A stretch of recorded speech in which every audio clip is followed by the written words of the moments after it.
Bom, eu vou falar rapidamente para passar a palavra aos nossos palestrantes, mas eu quero dizer que desde sempre, desde o primeiro momento em que eu assumi essa competência de infância e juventude, a busca ativa foi uma grande preocupação. Porque o que eu vislumbrei na prática foi, entre aspas, uma desistência de tentativas. Há perfis que são complicados, né? Adolescente de 16 anos. Você joga no cadastro essa busca, o CNA não vai te dar. Como se você coloca um bebê, né? Aparecem milhares de pretendentes. Você joga adolescente, 15 anos, etc., não aparece pretendente. E assim, eu me perguntava, será que quem trabalha com isso todo dia renova essa busca para ver se no CNA apareceu, por acaso, né? Quem sabe, algum habilitado para um adolescente de 15 anos? Né? Aquela criança com problema de saúde grave, será que é renovada essa busca dentro do CNA? E, mais que isso, eu senti a necessidade de expandir. Não podemos nos limitar ao CNA. Não podemos nos limitar ao CNA, o Cadastro Nacional de Adoção. E nós precisamos fazer com que as pessoas conheçam essas crianças e adolescentes. Porque eu sempre falo do caso de uma menininha de 8 anos, que eu fui fazer audiência concentrada, eu faço as audiências concentradas nos abrigos, só não estou fazendo em alguns agora por questões de segurança. Tem algumas áreas ali que está muito complicado de ir com todo aquele aparato que a gente vai para a audiência concentrada. Mas aí senta uma menina, porque assim, numa busca, num perfil, coloca-se menina negra, 8 anos, tal ponto. Isso é o que está escrito. Desculpa. Eu chamo todas as crianças para conversar, senta a menina na minha frente. Oi, tio, tudo bom, tudo bom? O senhor que vai me adotar? O senhor que vai me adotar, o senhor está de carro aí? Eu vou no seu carro? Assim, uma vivacidade, um brilho nos olhos, uma menina assim, quase que eu falo, vamos embora, né? Então, ali eu vi bem a diferença de menina negra, de 8 anos e tal, para tio, eu vou no seu carro. Isso é completamente diferente. Isso eu aprendi também em um evento na OAB, promovido pela doutora Silvana, em que foi até lá uma senhora que adotou uma menina com hidrocefalia, não é isso, doutora Silvana? Decorrente de busca ativa, e ela falou da diferença da mensagem que recebia com a descrição da criança para olhar a criança no olho. Muito bem. Dentro dessa preocupação, eu integro aqui a Associação de Magistrados do Estado do Rio de Janeiro, na Diretoria de Proteção Integral de Direitos Humanos, e aí a gente resolveu fazer uma autocrítica, porque, se vocês repararem, para essa questão de perfil e de dificuldade das adoções necessárias, existe uma resposta institucional muito confortável. Né? Vocês sabem que a mídia sempre nos pergunta por que a conta não fecha. Se tem mais de 40 mil habilitados para adoção, e tem 8 mil e poucas crianças adolescentes aptos para adoção no Brasil, por que a conta não fecha? E a resposta institucional confortável, simples e fácil é porque os habilitados só querem criança pequena, ponto. Ou seja, gente, aqui entre parênteses, a culpa é deles. Né? Muito bem. E é verdade, a maioria dos habilitados quer crianças pequenas, sem problema de saúde, sem grupos de irmãos. Mas aí a gente fez uma autocrítica pensando, tudo bem, mas qual é o contato que nós propiciamos para essas pessoas com essas crianças e adolescentes reais? Essas pessoas que, por um processo natural, chegam com uma criança idealizada na cabeça, é natural, eles não são adivinhos para saberem as crianças e adolescentes que estão postos à adoção. O que nós fazemos para estimular isso? E aí a gente começa cortando a própria carne. Em uma visita obrigatória no processo de habilitação, eu vi que na minha vara da infância e juventude levavam para um abrigo com crianças pequenas. Desculpa, com crianças pequenas. E aquela história, para que a gente vai levar quem está se habilitando para um abrigo, com crianças muito pequenas, bebês, para que vai fazer isso? Aí ele chegar lá e vai se apaixonar pelo Joãozinho de 4 anos. Quando ele se habilitar para o perfil de 4 anos, ele é número 1486 da fila, ele não vai adotar o Joãozinho. Então a gente tem que aproveitar esses momentos para colocar esses pretensos adotantes em contato com essas crianças mais velhas, com problemas de saúde, com grupo de irmãos, etc. E aí mudamos, então, o abrigo. A visita obrigatória já passou a ser em outro abrigo, né, com uma outra faixa etária. Então, foi lançado um projeto chamado Ideal é Real. Quem tiver curiosidade, quiser ver, está no site da Amaerj. Esse projeto vai ser lançado a nível nacional pela AMB ainda esse ano. Mostramos o projeto para a ministra Carmen Lúcia, o CNJ vai apoiar o projeto, o Ministério dos Direitos Humanos e o Ministério do Desenvolvimento Social, estive em Brasília, também vão apoiar o projeto. Nós vamos sair em excursão pelo Brasil todo, em todos os tribunais, conversando com todos os juízes, promotores, defensores, advogados, etc., para explicar o que é o projeto. E o projeto é simplesmente um conjunto de estratégias. Estratégias para quê? Para as pessoas terem acesso a essas crianças e adolescentes, né, e possibilitar os encontros, porque eu já vi várias mudanças de perfil, pessoas mudando de perfil para adoção, e mudanças radicais, de bebê para adolescente, de criança sem problemas de saúde para criança com microcefalia, e esse casal está criando hoje um instituto para cuidar de crianças com esses problemas. Talvez um casal que não pensava em adotar criança com problemas de saúde. Em decorrência de um encontro, resolveu adotar uma bebê com microcefalia, que é a Alice, que hoje já está com 2 anos, está sendo criado o Instituto Alice. Então, assim, quem imaginaria isso, né? Mas isso tudo decorreu de um encontro. Então, esse programa Ideal Real, ele exatamente tem estratégias, porque há uma visão errada, hoje é passada uma visão completamente equivocada. Eu vejo críticas ao judiciário, nós temos que ouvir todas de forma muito respeitosa e parar para realmente analisar e pensar. Só que eu vi, por exemplo, há um movimento para criar um estatuto da adoção, que nós somos contra, etc. E aí uma das falas é que os abrigos têm que ser abertos. Os abrigos têm que ser abertos, no sentido de tem que ser franqueada livremente a visitação. Porque as pessoas têm que ter o direito de conhecer, etc. e tal. Bom, isso não está no nosso projeto Ideal Real. A visita a instituições de acolhimento está. Agora, abrigo aberto não está, porque, inclusive, uma pessoa que é famosa, que está capitaneando isso, com quem eu tive a oportunidade de conversar, eu falei, a senhora é uma pessoa famosa, eu gostaria que a sua residência fosse aberta também. Né? Todo mundo que quiser conhecer, vai lá, qualquer dia, qualquer hora, entra na sua casa, olha lá você. Né? Então, se a sua casa, né, onde muita gente gostaria de entrar e de conhecer, tem regras para entrar e conhecer, por que o abrigo vai ser aberto de uma forma desordenada? Então, uma das estratégias, sim, é esse acesso, mas acesso de forma ordenada. E a Angad faz isso muito bem, organiza grupos pequenos. Né? As crianças não sabem, vem um grupo aí para ver adoção, não é isso. Né?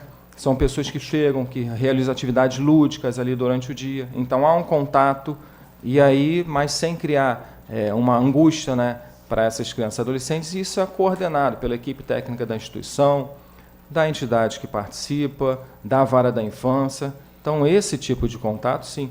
Eu vi na Bahia, a primeira vara de infância e juventude da Bahia faz um trabalho excelente com isso. Eles se associaram com uma universidade.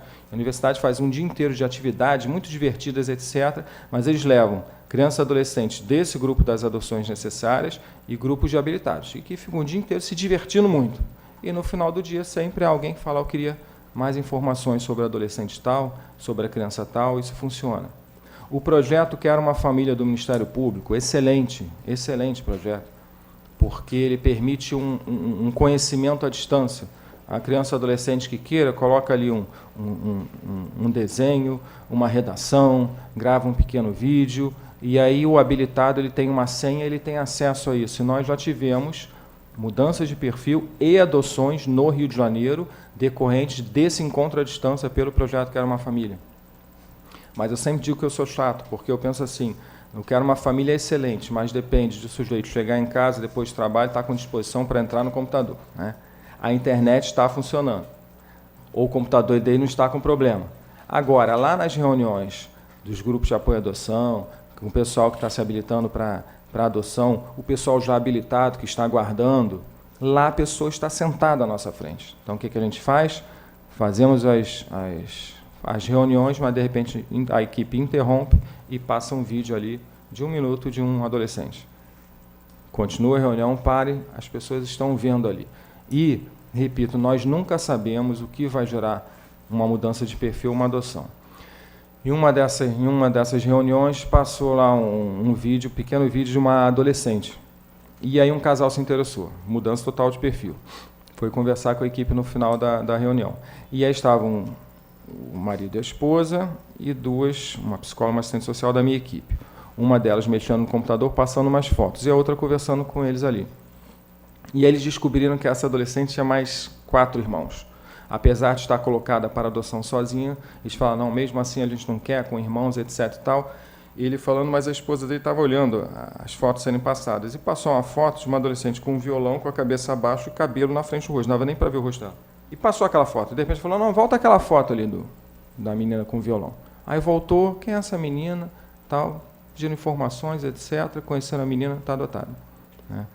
Então, assim, dentro dessas estratégias, o apadrinhamento, né, a gente vem conseguindo que cresça o apadrinhamento, não só aqui no Estado, mas pelo Brasil, mas precisamos que cresça mais. Nosso sonho era que toda vara da infância e juventude trabalhasse o apadrinhamento afetivo, porque só no ano passado eu fiz 10 adoções decorrente de apadrinhamento afetivo. Nesse ano já fiz 3. Né? Então, pessoas que... Estou falando de adoções de adolescentes de 15, de 17 anos. Coisas que seriam assim, praticamente impossíveis em condições normais de temperatura e pressão. Aparecer um habilitado para um adolescente de 17 anos. É a coisa mais difícil do mundo. Né? Mas, decorrente do apadrinhamento afetivo, isso aconteceu. Então, e agora, esse novo posicionamento do Colégio de Coordenadores, apoiando iniciativas que visem a visibilizar, que queiram visibilizar essas crianças e adolescentes. Porque isso, gente, tem um poder muito grande. Teve uma reportagem, acho do Fantástico, não sei, foi do Fantástico, e aí filmaram com 3 crianças de uma instituição de acolhimento nossa, da minha área. E 3 adolescentes, perdão, uma de 12, uma de 14, uma de 16. E aí filmaram as meninas, aquela história, não pode aparecer o rosto e tal, filmaram as meninas de costas num balanço, e depois 2 delas falando, mas aquela história, sem aparecer o rosto e tal. Em razão dessa reportagem, em que elas apareceram de costas no balanço e falando sem aparecer o rosto, ligou para a minha vara da infância um casal de Manaus e um casal de São Paulo, querendo conhecer as 3 irmãs e interessados em adotar as 3 irmãs.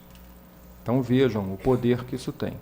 Aí, o que eu vi de argumentos contrários, lá no Colégio de Coordenadores, de que isso foi posto à votação, e eu defendi muito essa possibilidade, é assim, bom, mas aí, coitada, a criança ou adolescente vai lá, quando vê, já tem a imagem dele ali divulgada. Bom, esse argumento é falho, e eu mostrei isso, por quê? Porque nenhum juiz, em sã consciência, vai amarrar a criança ou adolescente, fala, olha para a câmera e fala, quero uma família. Ninguém vai fazer isso. É lógico que isso tem que ser conversado com a criança e adolescente e tem que ser à vontade dele. Porque se ele acha, não, mas isso vai me expor na escola, na comunidade, não vai fazer. Então, ninguém vai obrigar a criança e adolescente nenhum a participar. Só tanto é que ontem, né, começaram na primeira vara falando em 40 interessados em participar, mas só acabaram participando 22. Porque começaram a conversar e alguns falaram, olha, não quero. E o juiz lá da primeira vara, o doutor Pedro, lógico, não obrigou ninguém a participar. O segundo argumento, também falho, não, mas aí vai aparecer qualquer um, parece um maluco qualquer e tal. Eu falei, poxa, então realmente essa vara da infância está complicada. Porque é só aparecer ali e falar, filho, o garoto na televisão quer adotar, o juiz leva.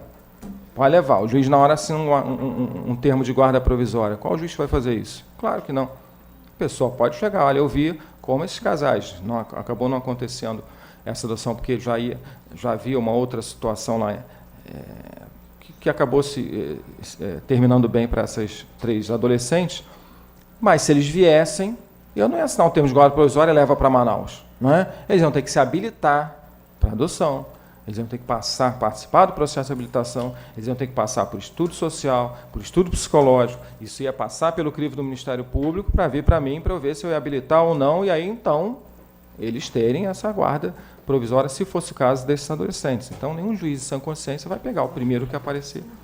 E também, contra fatos, não há argumentos, gente. O Sport Recife fez essa campanha.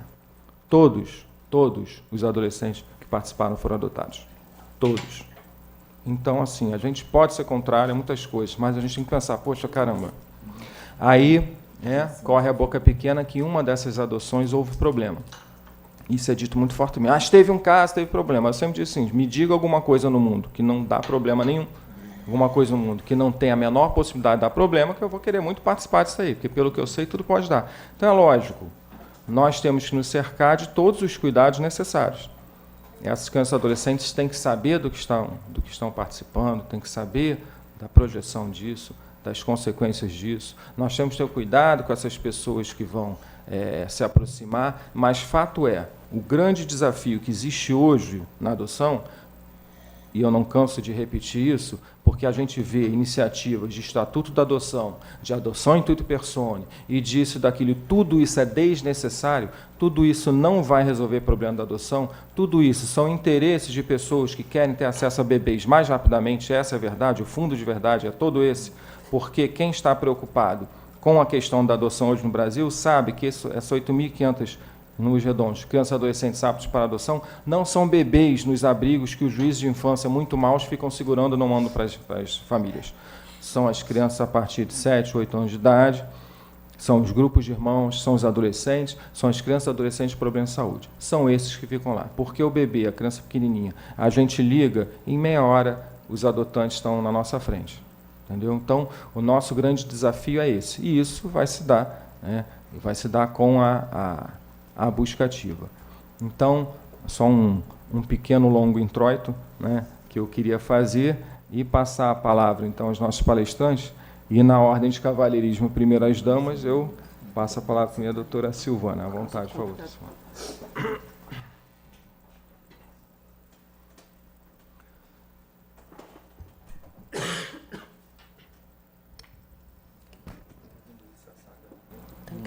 Alô, tá.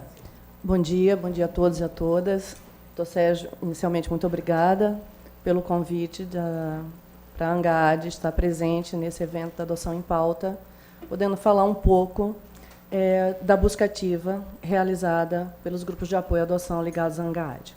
Deixa eu só ligar aqui.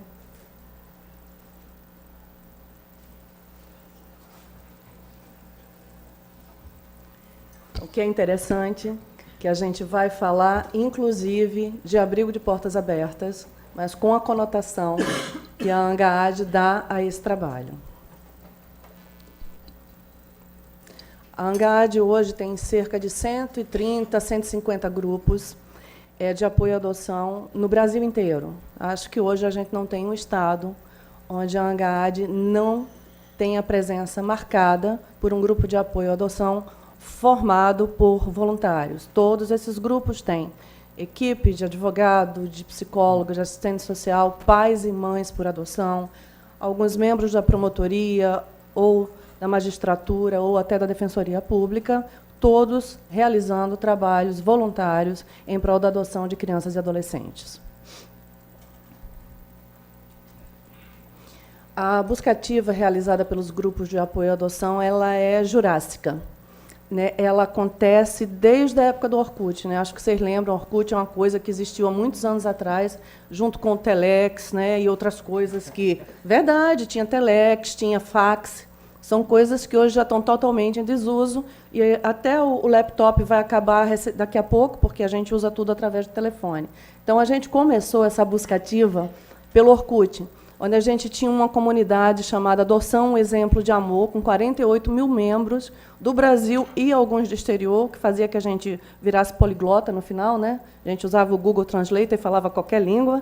E a gente fez muita busca ativa, sem, na época, a apresentação de rosto, mas apenas da descrição das crianças. Geralmente, grupos de irmãos, crianças maiores, até porque bebê não precisa de busca ativa, como o doutor Sérgio já falou, existem milhares de pais e mães prontos para receber e maternar e paternar um bebê recém-nascido. Mas já para aceitar um adolescente de 12, 13, 14 anos é mais difícil. Grupo de irmãos, então, mais complicado ainda, notadamente pela situação econômica que nós estamos vivendo hoje.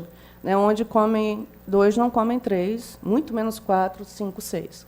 Então, a situação hoje está bem complexa. Então, nessas divulgações, a gente apresentava sexo, etnia, estado de saúde, situação jurídica, né, com suspensão do poder familiar, ou já destituído do poder familiar, ou sem pais, e dados para contato, que são sempre os dados da própria vara, ou da equipe técnica, no caso onde a equipe técnica é a responsável, ou dado do juízo, quando a própria juíza ou juiz se faz responsável pelo caso. Nós temos no Ministério Público a doutora Daniela Vasconcelos, colega doutor Rodrigo, que várias vezes se colocou como contato para a busca ativa, notadamente de adolescentes aqui no estado do Rio de Janeiro.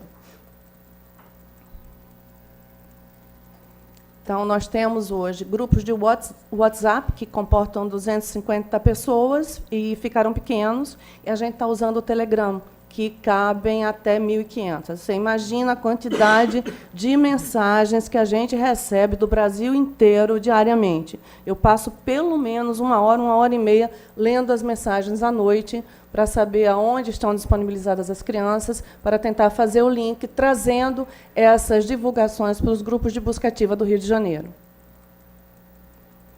Então, um exemplo. Grupo de irmãos saudáveis, pardos, VGFR, menino de 13 anos, SAF, menina de 8 anos, podem ser separados, mas têm que manter o vínculo, destituídos.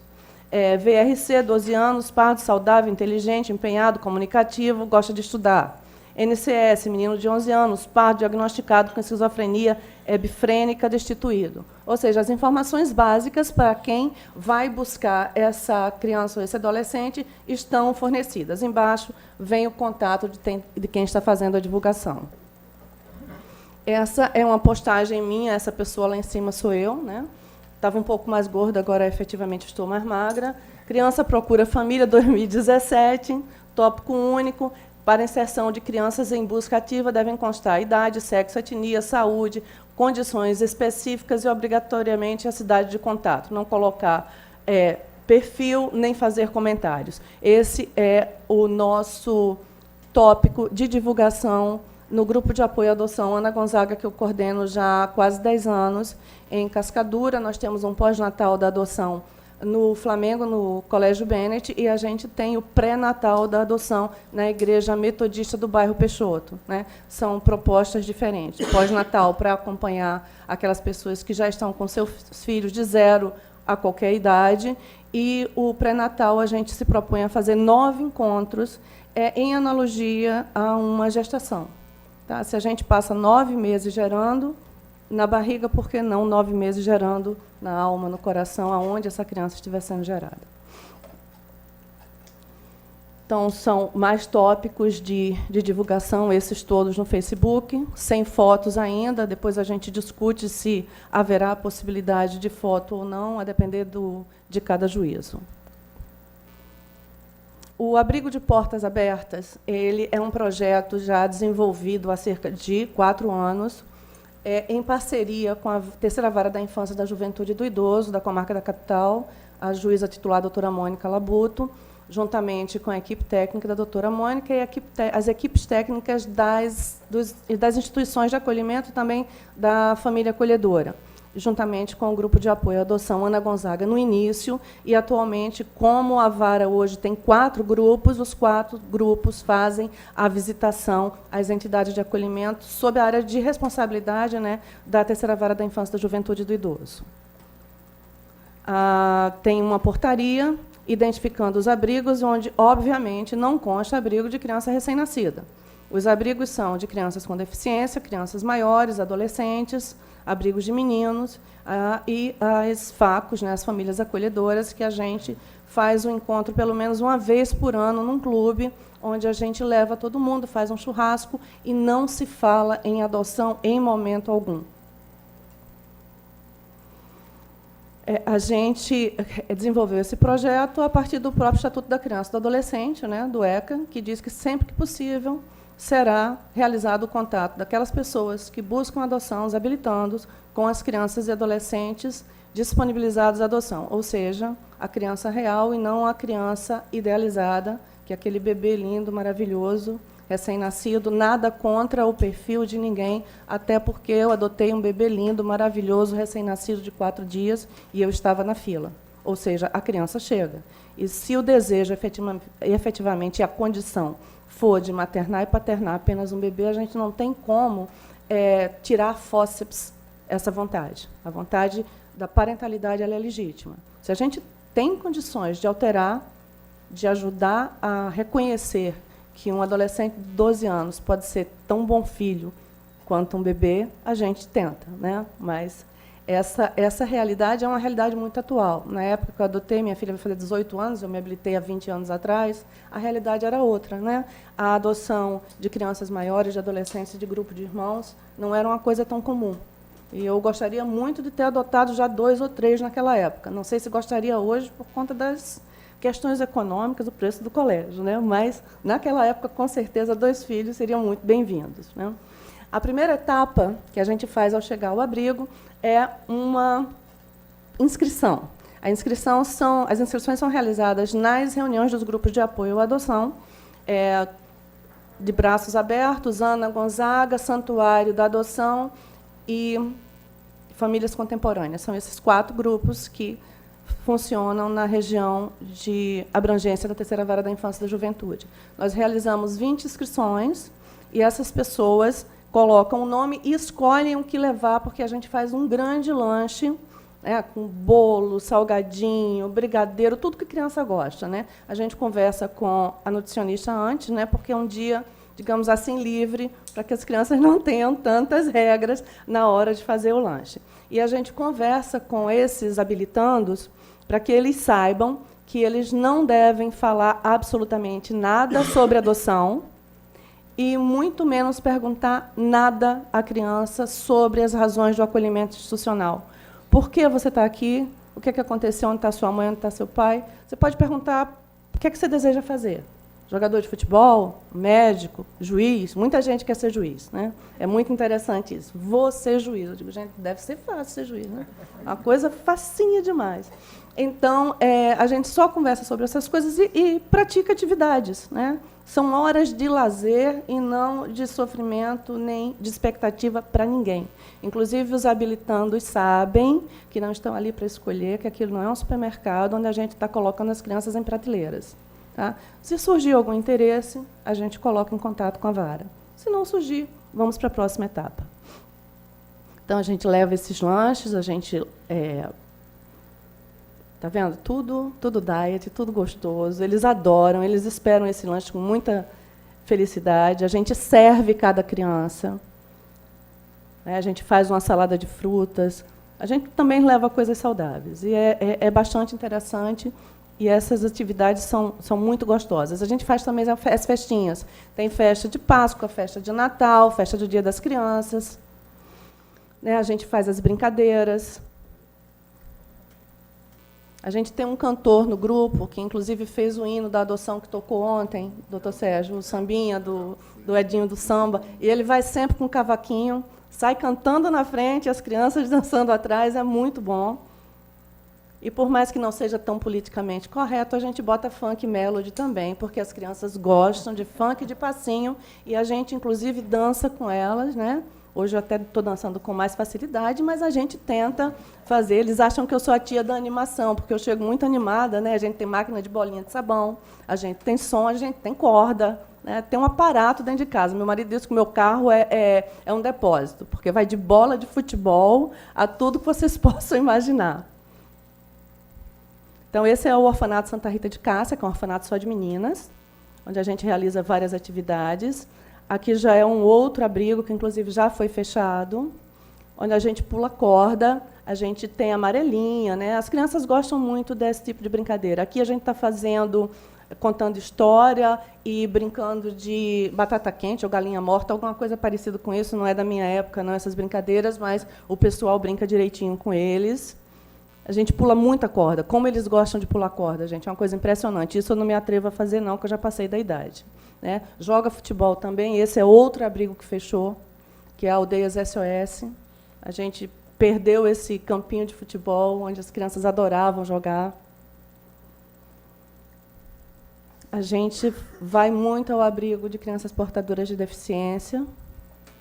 E essa interação com as crianças é uma coisa muito interessante. Eles gostam muito de receber carinho, eles gostam muito de receber amor. Então, a gente toca, tem musiquinha, a gente leva chocalho, deixa brincadeirinhas para eles. Não, nem todos podem lanchar, mas tem alguns que podem. E são momentos assim de muita alegria, de muita participação, de muito amor e de muita troca. A gente faz festas também, participa das festas. Essa é a festa de Santa Rita de Cássia, né, onde tem escolha de rainha. É tudo muito bonito, tudo muito interessante. A gente gosta muito de participar. A gente tem um apadrinhamento cultural, onde temos um convênio em tese com os teatros da Gávea, que tem peças de infantis. Então, a gente sempre consegue 80, 90, 100 ingressos por temporada. E a gente, então, convida os habilitados a levarem as crianças e tem todo um procedimento junto à vara de autorização, leva, faz o lanche e devolve ao abrigo. Tá? Então, eles gostam muito, porque muitos deles jamais foram ao teatro. Então, é uma oportunidade única. E, como vocês podem ver, grupo de irmãos e crianças maiores. Tem um apadrinhamento esportivo que nós realizamos durante as Olimpíadas. Levamos todas as crianças da Terceira Vara, algumas crianças de São João de Meriti, algumas de Caxias e várias outras. Essas crianças, por acaso, já foram adotadas, né? É uma mera coincidência, foram visualizadas, visibilizadas, enxergadas e adotadas. Então, a gente fala agora de encontros possibilitados e de famílias, né, efetivamente constituídas, através da buscativa. A nossa buscativa inicial. Buscativa para qualquer estado da federação, menina negra saudável, 5 anos, menina branca com doença genética, dermatomiosite crônica, doença seríssima, parecida com lúpus eritematoso, é uma doença, inclusive, fatal. Criança com síndrome genética global, ou seja, sem identificação, é aquela criança que pode apresentar qualquer tipo de problema a qualquer hora, né? Então, o contato, nessa época, era o próprio grupo de apoio. Posteriormente, nós mudamos. Criança com dermatomiosite crônica, é a Vitória, que está com esse coraçãozinho aí. Era a Vitória, desculpe, corrigindo. Essa pessoa que está segurando na mão dela veio a ser a avó dela, posteriormente. Ok? Aqui nós já temos a Vitória com a mãe adotante. Ela agora se chama Luísa. Ela pediu para trocar o nome. A doença entrou em remissão não por milagre, não se sabe por que razão, né? A dermatomiosite é uma doença autoimune, então ela é provocada efetivamente pelas questões emocionais. E hoje a Luísa não tem mais nenhum tipo de problema de saúde. Ela vai continuar sendo monitorada o resto da vida, mas já participa já vai à piscina, vai à praia, coisa que ela não fazia nunca. Esse é Cadu, enquanto estava ainda no Dona Meca, com síndrome genética global. Ok? Cadu já adotado. Cadu hoje é uma outra criança totalmente diferente. Buscativa também realizada para a Terceira Vara. Ele hoje mora em Franca, interior de São Paulo. Essa é outra buscativa, Luiz Henrique. A mãe é lutadora de taekwondo, e ela se sentiu atraída pelo perfil divulgado de criança com distúrbio afetivo. E ela disse, eu vou quebrar esse distúrbio afetivo. E quebrou. Nós já estamos com adoção há 2 anos. O pai também é professor de taekwondo, e o garoto agora já está com uma das faixas. Eu não entendo muito de esporte, mas está super bem. A família é muito bonita, eu recebo vídeos dele sempre. Olha aí, família toda devidamente uniformizada. Espero que eu tenha acertado o esporte. Né? Aqui a gente tem ainda um grupo no Google Groups, onde a gente faz divulgação para todos os grupos de apoio à adoção do Rio de Janeiro, que também funciona hoje com menos intensidade, porque as redes sociais são bem mais rápidas. Né? Esse é Cauã, com 7 meses, menos de 2 quilos, nefropatia congênita, já tinha feito uma nefrectomia, estou aprendendo um monte de coisa de medicina. Tirou um rim, estava no CTI, precisava de uma guarda para cuidados. E ele conseguiu uma guarda para adoção. Eles também, a doença entrou em remissão, ele não usa mais os remédios, a pressão está normalizada. Vai ser um paciente renal para o resto da vida. Tá? Mas já está com 9 anos hoje. Esse daqui é Felipe e Mateus, que foram conhecidos através do apadrinhamento esportivo, os 2 menininhos, com as 2 mães, já adotados. As 2 meninas também foram adotadas por um outro casal. Aqui é Cláudia, no Dia das Mães, com os 2 filhos. O filme não vai passar, eu não vou conseguir. E aqui é a Silvana, que o doutor Sérgio falou. Foi exatamente assim que Silvana foi apresentada. Menina parda, com hidrocefalia, fez 3 anos este mês. Aparentemente, a hidrocefalia é leve. A criança já foi operada e se encontra com válvula. Contatos pelo grupo, que repassaria o responsável pela informação. A Silvana estava no Dona Meca e já se chamava Silvana. Então, aqui nós temos a evolução de Silvana. Silvana, no Dona Meca, cadeirante, usando fralda, né, não falava, não andava. Depois que Silvana passou a guarda de Neve Eduardo, ela começou a usar órtese e andar com andador. A Silvana só com a órtese e sem o andador. Isso daí é a Silvana plena, é maravilhosa, estuda, fala, anda e quer ser advogada, tá? Ela não quer ser juíza. Ela disse que quando crescer vai ser a doutora Silvana. E eu acho isso lindo, maravilhoso. Deixa eu só mostrar uma outra, se eu achar que é outra página. Foi sim.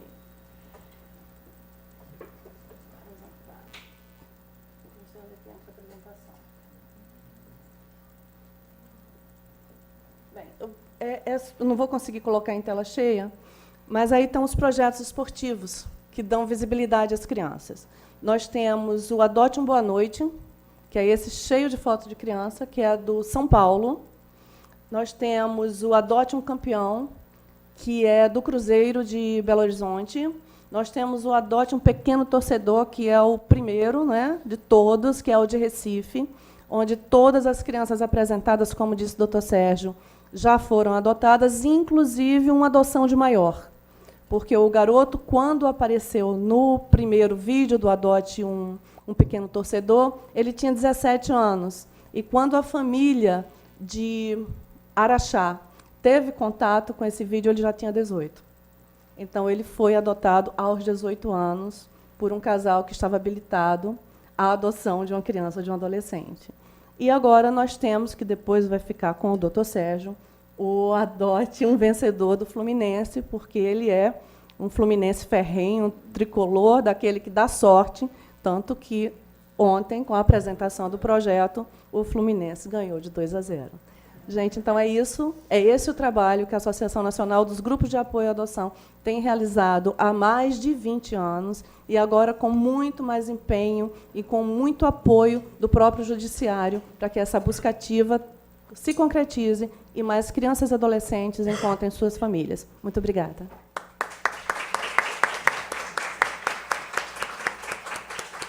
Muito obrigado, doutora Silvana. A Silvana, a Silvaninha, né, que apareceu aí no nosso encontro nacional do Fórum Nacional de Justiça Protetiva, que eu presido, que foi um workshop junto com o CNJ para tratar de alteração do Cadastro Nacional de Adoção. Ela participou e falou, né, falou ali para juízes, promotores, para o corregedor do CNJ, todo mundo, então foi bem emocionante. Gente, eu não posso deixar de abrir um parênteses para cumprimentar nossa querida desembargadora Ana Maria Pereira de Oliveira, que preside a CEJAI, trata de adoção internacional, né? Não sei se vai poder ficar até o final, se tem algum compromisso na sua Câmara, mas se for ficar, a sua cadeira já está ali, mas eu lhe deixo à vontade para o que melhor lhe aprover. Deixa eu só fazer umas ponderações rapidamente, que essa questão de busca ativa, mais ou menos isso virá no novo CNA, se forem acolhidas as sugestões, que havia uma funcionalidade no CNA anterior, que acabou, mas nesses workshops que o CNJ fez pelo Brasil, em todas as regiões do Brasil ele fez, e na região sudeste foi aqui no Rio de Janeiro, a gente sugeriu que voltasse, que é a busca por aproximação. Então, sempre que se jogar um perfil, o sistema já vai fazer uma aproximação de 2 anos a mais e a menos, para já apresentar isso para o juiz da infância. Uma outra funcionalidade que foi aprovado em todos os workshops, né, foi sugestão minha, a gente conseguiu ir aprovando aí em todos os workshops, foi de o CNA ter uma funcionalidade que é exatamente, descaradamente cópia do Quero uma Família, né? Então é um plágio, né, descarado do Quero uma Família, porque a gente não precisa reinventar a roda. Se alguém inventou a roda, a gente já parte para o carro, inventou o carro, a gente vai para o avião, não é isso? Não vamos perder tempo, a gente tem tempo para isso. Que a ideia é essa, colocar esse material do Quero uma Família para que os habilitados tenham acesso ao CNA e possam ver, então, esses dados de crianças e adolescentes do Brasil inteiro. Essa ideia, isso foi aprovado. Esse sistema está sendo implantado agora, experimentalmente, no Espírito Santo. Vamos ter o Encontro Nacional Fonajup no final desse mês, no dia 30 de maio, em Bonito. E lá vai haver um espaço de 1 hora para o CNJ falar para a gente como vai ser, então, porque o CNJ correu o Brasil mostrando um projeto dele e recebendo críticas, sugestões, etc. E vamos ver se eles vão implementar isso de fato. Uma outra questão que foi falada aqui, a doutora Silvana falou muito bem, é que, é lógico, ninguém quer mudar à força o perfil das pessoas. Mas eu acredito que a gente só faz uma escolha consciente quando a gente, de fato, conhece todas as opções. Se eu só conheço uma de 10 opções, eu não posso dizer porque eu fiz aquela opção que foi a consciente, que eu não conheço as outras, né? Então, todas essas estratégias são para possibilitar que as pessoas conheçam outras crianças, outros adolescentes, outras possibilidades, e, depois disso, possam se manter na sua escolha. Olha, realmente eu permaneço no bebê, ou então eu quero mudar. Ou então, o que já aconteceu, em caso de mudança de perfil, a pessoa adotou o adolescente, mas continuou na fila para o bebê. Isso também aconteceu já na nossa vara da infância, né? Então, é só para permitir uma escolha consciente. Ontem, no jogo do Fluminense, um diretor esportivo chegou, e, né, que a gente até estava conversando ali dentro, e ele chegou e falou, olha só, quero oferecer aqui, franquear todo o departamento esportivo do Fluminense para crianças e adolescentes dos abrigos de vocês. Vão lá, façam teste para ver a aptidão, ele tem aptidão para quê? Para natação, para futebol, para vôlei, etc. E o Fluminense vai, então, fornecer bolsas para que eles possam cursar esse esporte lá dentro do clube, né? Então, vejam que é aquela história, do nada, nada surge, não é isso? Mas a gente tem uma iniciativa, sempre digo, como foi com o apadrinhamento. A gente joga uma pedrinha no lago e as ondas começam a surgir, a gente não sabe onde é que isso acaba. E, último toque para passar a palavra ao doutor Rodrigo. Eu sempre digo que preconceito é uma coisa muito feia, né? E a gente sempre fala de preconceito, lembra logo do preconceito racial, mas existem vários tipos de preconceito. Existe o preconceito que a gente vê de achar que os juízes de infância ficam lá prendendo as criancinhas nos abrigos, não querem deixar ninguém ter ser adotado, né? Existe um preconceito de que o Ministério Público é muito mau e o preconceito que o da Defensoria quer que fique ad eterno insistindo em famílias que não vão cuidar das crianças. Existe um preconceito, ou existia, de forma muito veemente quando eu entrei nessa competência, eu percebi isso, contra os grupos de apoio à adoção. Que os grupos de apoio à adoção serão grupos de pessoas que queriam saber de destituição logo de poder familiar e conseguir criança pequena para adoção e ponto. E isso, quando a gente conhece o trabalho, como vocês acabaram de ver aqui, isso não se sustenta, né? Isso não se sustenta. É lógico que aqui e ali, como em tudo no mundo, a gente pode ter um problema, pode ter uma pessoa com um pensamento desvirtuado, né? Mas o que a gente vê hoje nos grupos de apoio à adoção são grupos que fazem esse trabalho das adoções tardias, né? Que fazem trabalhos, não foi citado aqui, mas de pós-adoção, né? De acompanhamento pós-adoção, que é muito importante. Às vezes ocorre uma adoção e problemas começam a surgir depois, mas tendo um apoio a essa família nesse pós-adoção, essa adoção ela se sustenta. Então, a gente vê um trabalho muito bacana dos grupos de apoio à adoção e eu sempre digo o seguinte, tem certas coisas que passaram do tempo, perderam time, estão fora de moda, estão out, né? Então, aquela história de trabalhar como ilhas, isso está totalmente fora de moda. O judiciário trabalha de um jeito, não conversa com ninguém, o Ministério Público de outro, não conversa com ninguém, e a Defensoria, e os grupos de apoio à adoção, né? Não é assim. Por exemplo, hoje nós estamos aqui iniciando uma semana, a Semana da Adoção, iniciando aqui um evento conjunto da Emerge com o Ministério Público e que vai terminar no Ministério Público na sexta-feira. Então, doutor Rodrigo, já há um bom tempo, alguns meses, já me convidou para falar nesse evento de sexta-feira, né? Me tirou uma viagem a Maceió, que eu ia representando a Maerge para falar de direitos humanos lá no Encontro Nacional de Magistrados, mas não podia deixar de cumprir meu compromisso. Né? A doutora Simone acabou de falar que é um pecado não ir a Maceió, a terra dela.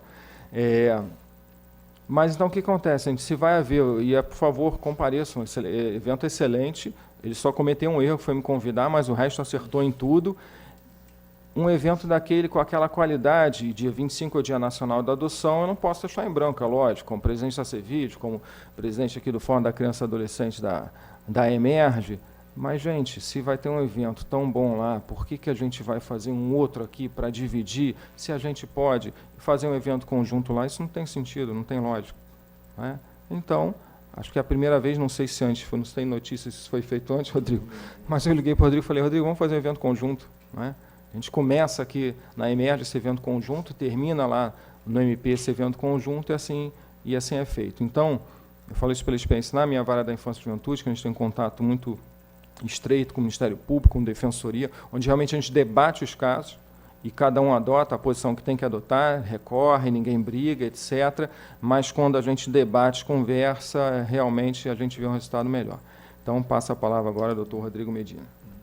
Eu queria ver se você conseguir ajudar um pouquinho. Ah, pra cá. Não sei se está ligado. Eu passo, Rodrigo, eu passo. Ou eu sento aí, não. Eu sento aí mais fácil que eu vou. Aqui, ó. Vê se tá ligado. Bom dia. Queria primeiro agradecer o convite do Dr. Sérgio e da Emerge para estar aqui nessa semana comemorativa aí do Dia Nacional da Adoção, em que a gente discute vários temas relacionados à convivência familiar e comunitária de crianças e adolescentes. Eu vou apresentar para vocês o sistema do MP, que era uma família. Mas antes eu preciso fazer uma introdução para que seja contextualizada essa apresentação. Né? Como que surgiu essa ideia no Ministério Público desse sistema de busca ativa?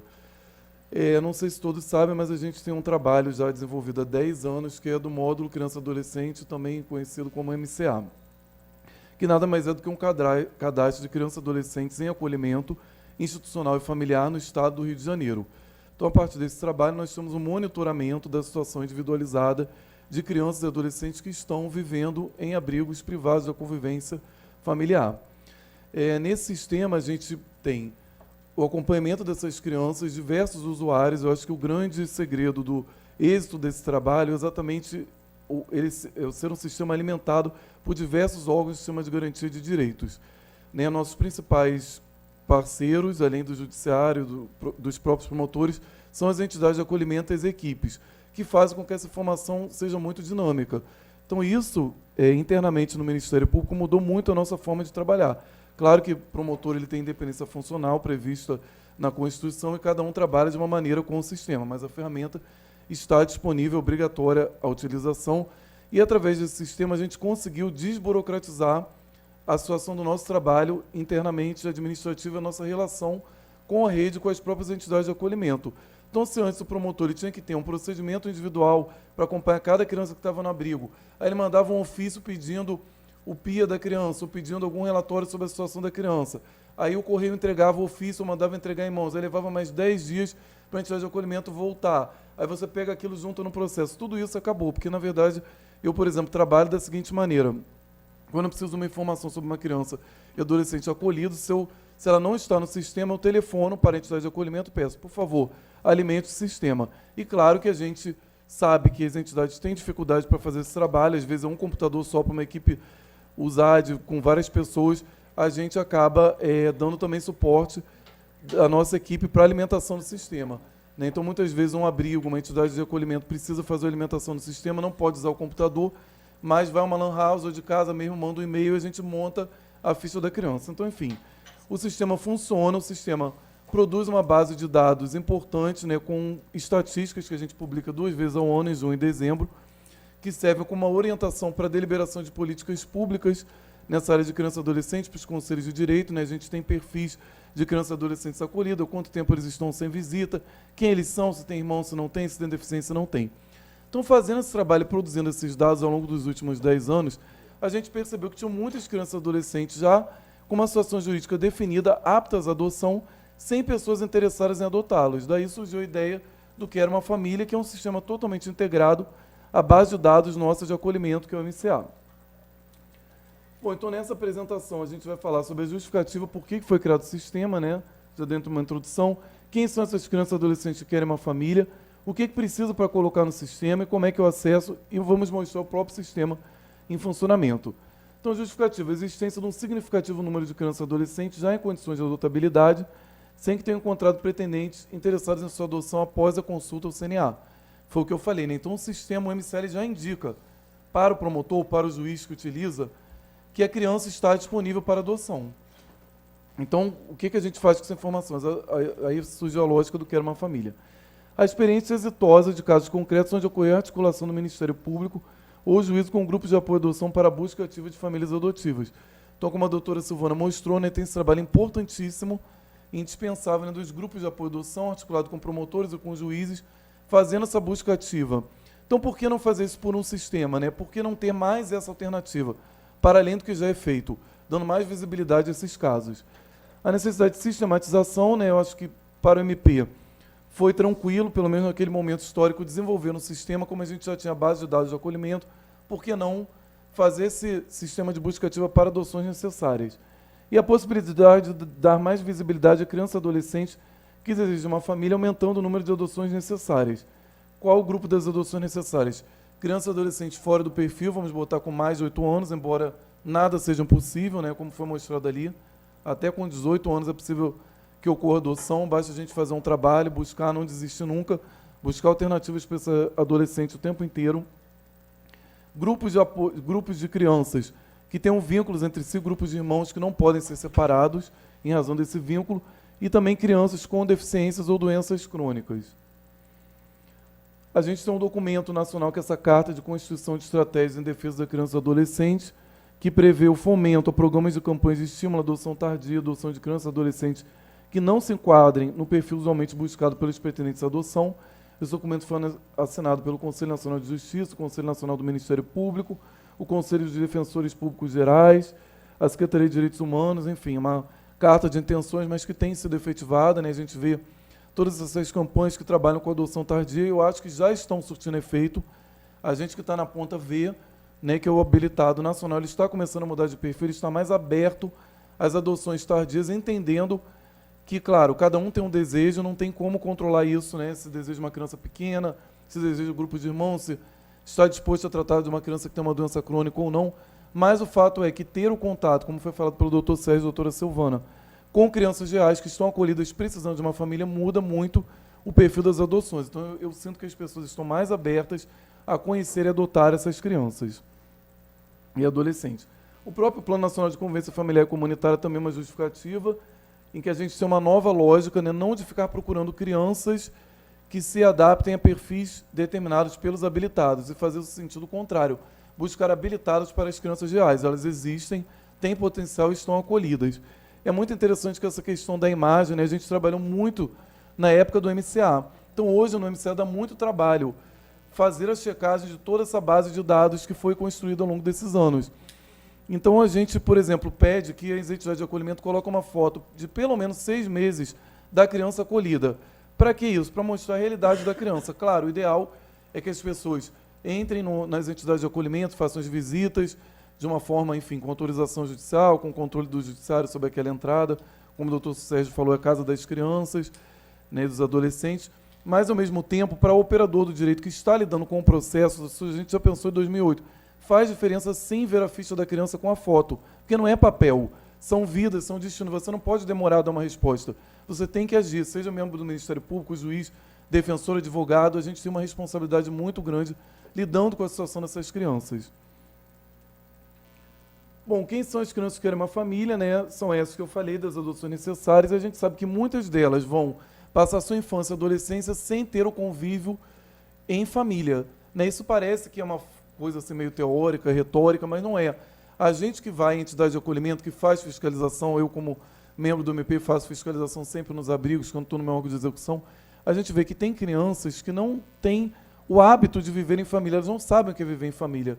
Né? Eu já vi vários casos de crianças acolhidas que chegam na entidade de acolhimento e não conseguem dormir no quarto, porque ela não tem esse hábito, ela nunca teve um quarto, ela não sabe o que é uma cama, o que é um convívio familiar, né? Ela nunca teve uma festa de aniversário. Então, são situações que quem está trabalhando, seja o promotor, o juiz, a entidade de acolhimento, tem que ter a sensibilidade de entender isso, né? E viver essas etapas naturalmente dessas crianças se adaptando a esse convívio em comunidade também.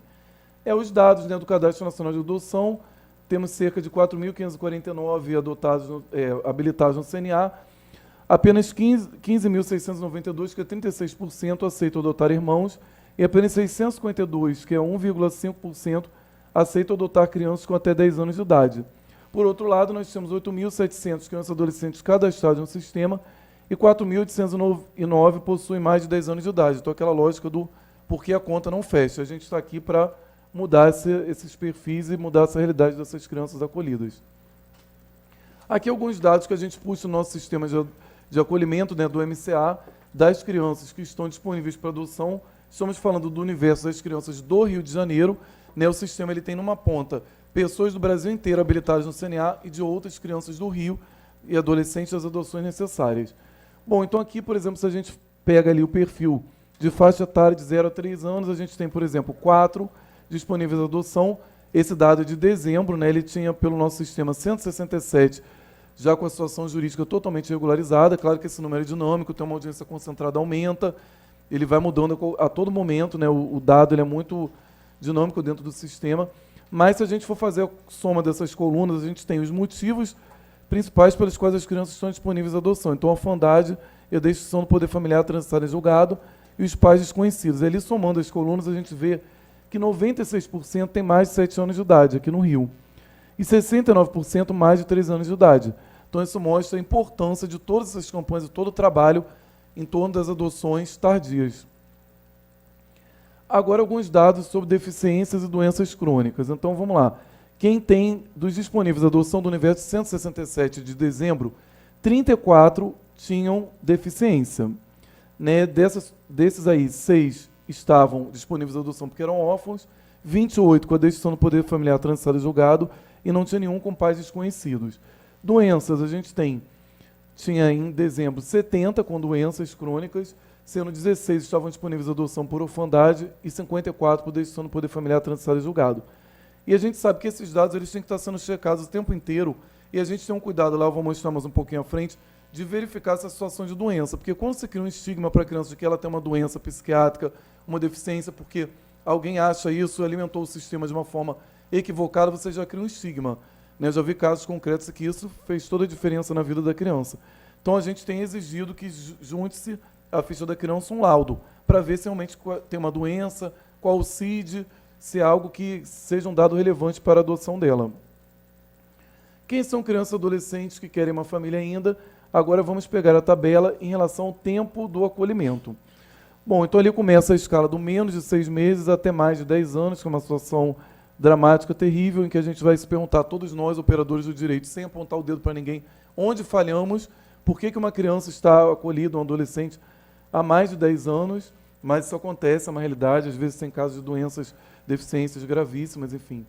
E ali a gente tem também o tempo do acolhimento. Então, só para interpretar a coluna, a gente tem mais de 6 meses e menos de 1 ano, a gente tinha, por exemplo, em dezembro, 13 dos disponíveis à adoção, né, e a maioria era por orfandade, assim vai. Somando os percentuais, a gente tem 83% acolhidos há mais de 1 ano, 69% acolhidos há mais de 2 anos e 62% acolhidos há mais de 4 anos. Essa escala agora vai mudar, já por causa da Lei 13.509, que alterou o ECA, então a gente já mudou esse 2 anos, que é um marco temporal, para 18 meses, que agora o Estatuto fala que o acolhimento institucional é até 18 meses. Parece que não faz sentido nenhum mudar 18 meses para 2 anos, mas faz sentido sim, porque qualquer dia faz sentido para quem está acolhido. Bom, aqui algumas estatísticas do sistema. No sistema é simples, nem todas as crianças no estado do Rio que estão disponíveis à adoção estão no sistema, por uma série de motivos que eu vou mostrar. Então, em dezembro, a gente tinha mais ou menos 167 pelo MCA, indicando, né, como disponíveis à adoção. Desse total, 76 estavam no sistema e as senhas distribuídas entre usuários do Tribunal de Justiça e habilitados de todo o país. Essas senhas habilitadas, elas são muito dinâmicas, né? Assim, muita gente pede a senha, entra no sistema, olha quem são as crianças do Rio e depois não renova essa senha. Então, a gente trabalha divulgando e vem gente do Brasil inteiro mandando documentação para o MP. Como essas redes são muito potentes dos grupos de apoio à adoção, como a doutora Silvana mostrou, WhatsApp, Facebook, as pessoas conhecem o projeto, sabem, se informam pela internet. Então, vem gente de todos os municípios do Brasil mandando a habilitação para adoção para o MP do Rio, para ter uma senha do sistema. Bom, para entrar no sistema, então, tem que estar apto à adoção, tem que ter a documentação completa, não tem que ter nenhum fato impeditivo. A gente coloca junto os grupos de irmãos e respeita, claro, o desejo da criança e adolescente. Eu vou explicar cada uma dessas etapas rapidamente. Está apto à adoção, então, os motivos previstos pela legislação, a orfandade, né, não tendo nenhum parente, ninguém da família extensa que queira exercer a guarda daquela criança. Criança e adolescente cujos pais sejam desconhecidos, aquela situação de abandono na rua, às vezes, que a gente investiga, tenta apurar e não consegue descobrir quem são os pais. Criança e adolescente com a DPF transitória julgado, que é muito comum. Criança e adolescente com decisão judicial liminar de colocação em família substituta, então aquela hipótese que, graças a Deus, nós temos no Rio, que isso é um adianto muito grande, né? A gente sempre trabalhou assim no Rio, a criança e adolescente com chances remotas de ser reintegrada ou ser colocada, não tendo ainda uma perspectiva de retornar para a família, buscando uma possível colocação em família substituta. Desde o início, o Ministério Público geralmente já requer a colocação liminar em família substituta, né? Já aciona alguém do Cadastro Nacional de Adoção. Isso não era pacífico, né? Em muitos estados do Brasil, como por exemplo o Rio Grande do Sul, não se trabalha com essa realidade, vários outros estados. Aguarda-se o processo, a ação de gestão do poder familiar transitar em julgado para poder acionar a pessoa do cadastro. Isso para a criança é terrível, porque se às vezes uma ação acaba levando 2 anos por uma série de circunstâncias, essa criança perderá todas essas chances de viver numa família substituta e de ter uma família efetivamente, né? Claro que a gente não vai banalizar essa possibilidade. O Ministério Público só requer a colocação liminar em família substituta quando a gente vislumbra desde o início do processo que não há perspectivas. É praticamente certo que a criança vai ser colocada em adoção. Agora eu vou chamar a atenção para uma hipótese nova, né, que mudou um pouco a forma como ela está sendo tratada na lei, que é do artigo 166, né, na verdade do 19A, mas a forma como isso é tratado mudou na audiência de ratificação. São crianças cujo poder familiar tenha sido extinto em razão da entrega voluntária à adoção pelos genitores após a decisão transitada em julgado. Então, o que aconteceu na Lei 13.509? Rapidamente. A gente já sempre teve a entrega voluntária e a lei, o Estatuto da Criança e Adolescente, sempre previu todas as etapas de como era feita a entrega voluntária. A nova lei que mudou o Estatuto da Criança e Adolescente no ano passado detalhou mais ainda a entrega voluntária. Deixou mais claro algumas questões que já estavam sendo feitas na prática, mas não estavam ainda na legislação. E trouxe uma hipótese expressa em relação à entrega voluntária, que possibilita a extinção do poder familiar na audiência de ratificação. Então, a mulher, né, ela se dirige à Vara da Infância e da Juventude, vai ser encaminhada por algum órgão da rede protetiva, e ela declara que quer fazer a entrega do filho em adoção. Pois bem, então ela vai ser encaminhada para a equipe técnica do juiz, vai ser feito um estudo aprofundado sobre aquela motivação. Ela, se concordar, ela vai ser encaminhada para a rede de assistência social, de saúde, vai se verificar se ela está em estado puerperal, se ela está certa dessa decisão de fazer a entrega voluntária ou não. Ok. Próxima etapa vai ser marcada a partir desse momento que ela manifesta ou que alguém entra com uma petição, uma informação na vara de que ela quer fazer a entrega voluntária. Em 10 dias o juiz tem que marcar a audiência, que a gente chama de ratificação. Nessa audiência ela vai estar ali com o defensor público ou com o advogado. A gente já fazia assim antes da lei mudar, mas agora a lei prevê expressamente isso, é muito importante. Promotor, juiz, nós vamos conversar, vamos ler todos esses estudos, tudo o que aconteceu, para entender a situação daquela mulher ou daqueles pais que optaram pela entrega voluntária. Pois bem, a gente vê se não é uma questão de dificuldade econômica, se ela está certa de que a adoção é revogável, se é isso mesmo que ela quer, se ela não quer ser mãe, não quer exercer a maternagem, tudo isso é levado em consideração e esclarecido com essa mulher. Esse contato presencial é muito importante, sempre, eu acho, que essa audiência é fundamental. E aí, nessa audiência, vai haver uma definição da situação jurídica da criança, porque agora, pela redação nova do 166, está lá, na presença do Ministério Público, ouvidas as partes que estão assistidas pelo defensor público, para verificar a concordância com a adoção no prazo máximo de 10 dias, vai ser marcada essa audiência. E nesta audiência vai ser decretada a extinção do poder familiar. Então, isso trouxe uma segurança jurídica maior para quem está adotando, né? Porque no passado, o que acontecia? A mulher fazia, o casal, a entrega voluntária, a criança ia para a guarda provisória para fins de adoção de um casal ou uma pessoa habilitada no Cadastro Nacional de Adoção. Esses vínculos eram formados naturalmente, todo o trabalho era feito nesse sentido, e lá na véspera do juiz da sentença, essa mulher ou esse casal aparecia na vara desistir de tudo. O Ministério Público tinha que vir, se houvesse motivos, entrar com a decisão do poder familiar, e mais produção de prova, e mais tempo da criança perdendo na sua vida, nas suas chances de ser colocada em família substituta. Então, hoje, embora seja um pouco radical, com orientação devida, vai haver extinção do poder familiar nesta audiência. E 10 dias depois, se ela não se arrepender, está destituída do poder familiar. Então, eu acho que agora existe uma segurança muito maior para fazer a chamada desse casal habilitado. Porque teve audiência, foram feitos todos os estudos, todas as verificações, conversamos com a mulher ou com a família. Foi feita a entrega, extinguiu o poder familiar, em 10 dias a gente aguarda mais 10 dias de acolhimento, passados os 10 dias de acolhimento, se a criança estiver acolhida, já está transitado em julgado e a criança já vai ser disponibilizada para adoção. Então, foi uma mudança bastante significativa da Lei 13.509. Bom, aí a gente verifica a situação da criança, né? A nossa base de dados ela é toda pelo MCA, então a gente até orienta as equipes, alimentem bem o nosso cadastro de adoção, de acolhimento, porque quem alimenta bem o MCA está ajudando a situação dessa criança ter mais visibilidade dentro do próprio sistema. Então, a gente coloca o documento da criança, o documento que comprova a situação que ele está disponível para adoção, né? Porque ele é órfã, Instituto do Poder Familiar, cadê a sentença do juiz, tal, isso tem tudo no nosso sistema, e a documentação de consulta ao CNA. Lá na ficha da criança, a gente tem o documento digitalizado, a foto dos últimos 6 meses, a guia de acolhimento, o PIA, né, o Plano Individual de Atendimento, a situação de saúde, eu já falei, quando a entidade de acolhimento declara, a criança tem uma doença crônica, vamos ver o CID. Eu quero ver o lado do médico ou do psiquiatra que diz que ela tem doença que eu preciso dizer que são fatos relevantes para adoção, senão fica na base do achismo, não pode ser assim. Bom, por que nem todas as crianças do Estado do Rio que estão disponíveis à adoção estão no Quero Uma Família? Porque a gente verifica todos os dados, principalmente se houve a consulta ao Cadastro Nacional de Adoção. A gente só coloca a criança no sistema se houver uma declaração do Poder Judiciário, seja através de equipe técnica, uma decisão do juiz, no sentido de que foi feita a pesquisa no Cadastro Nacional de Adoção e não tem nenhuma pessoa no Brasil interessada para aquele grupo de irmãos, para aquela criança com aquela doença ou deficiência. Porque a gente não está fazendo uma busca paralela, é algo em consonância com a legislação e com o que é feito no Judiciário em relação ao Cadastro Nacional de Adoção. Então, a gente tem muita cautela na verificação da situação de adoção necessária. A inexistência de fato impeditivo. O que é isso na prática? Às vezes, a documentação está toda ok no sistema, a gente já verificou que a criança está oficialmente, juridicamente disponível à adoção, mas surge um fato superveniente. Então, a gente tem sempre o cuidado de, ao fazer esse trabalho de busca ativa dentro do sistema, ver se a criança está realmente disponível para adoção. Então, vamos que surgiu um parente da criança que vai exercer a sua guarda.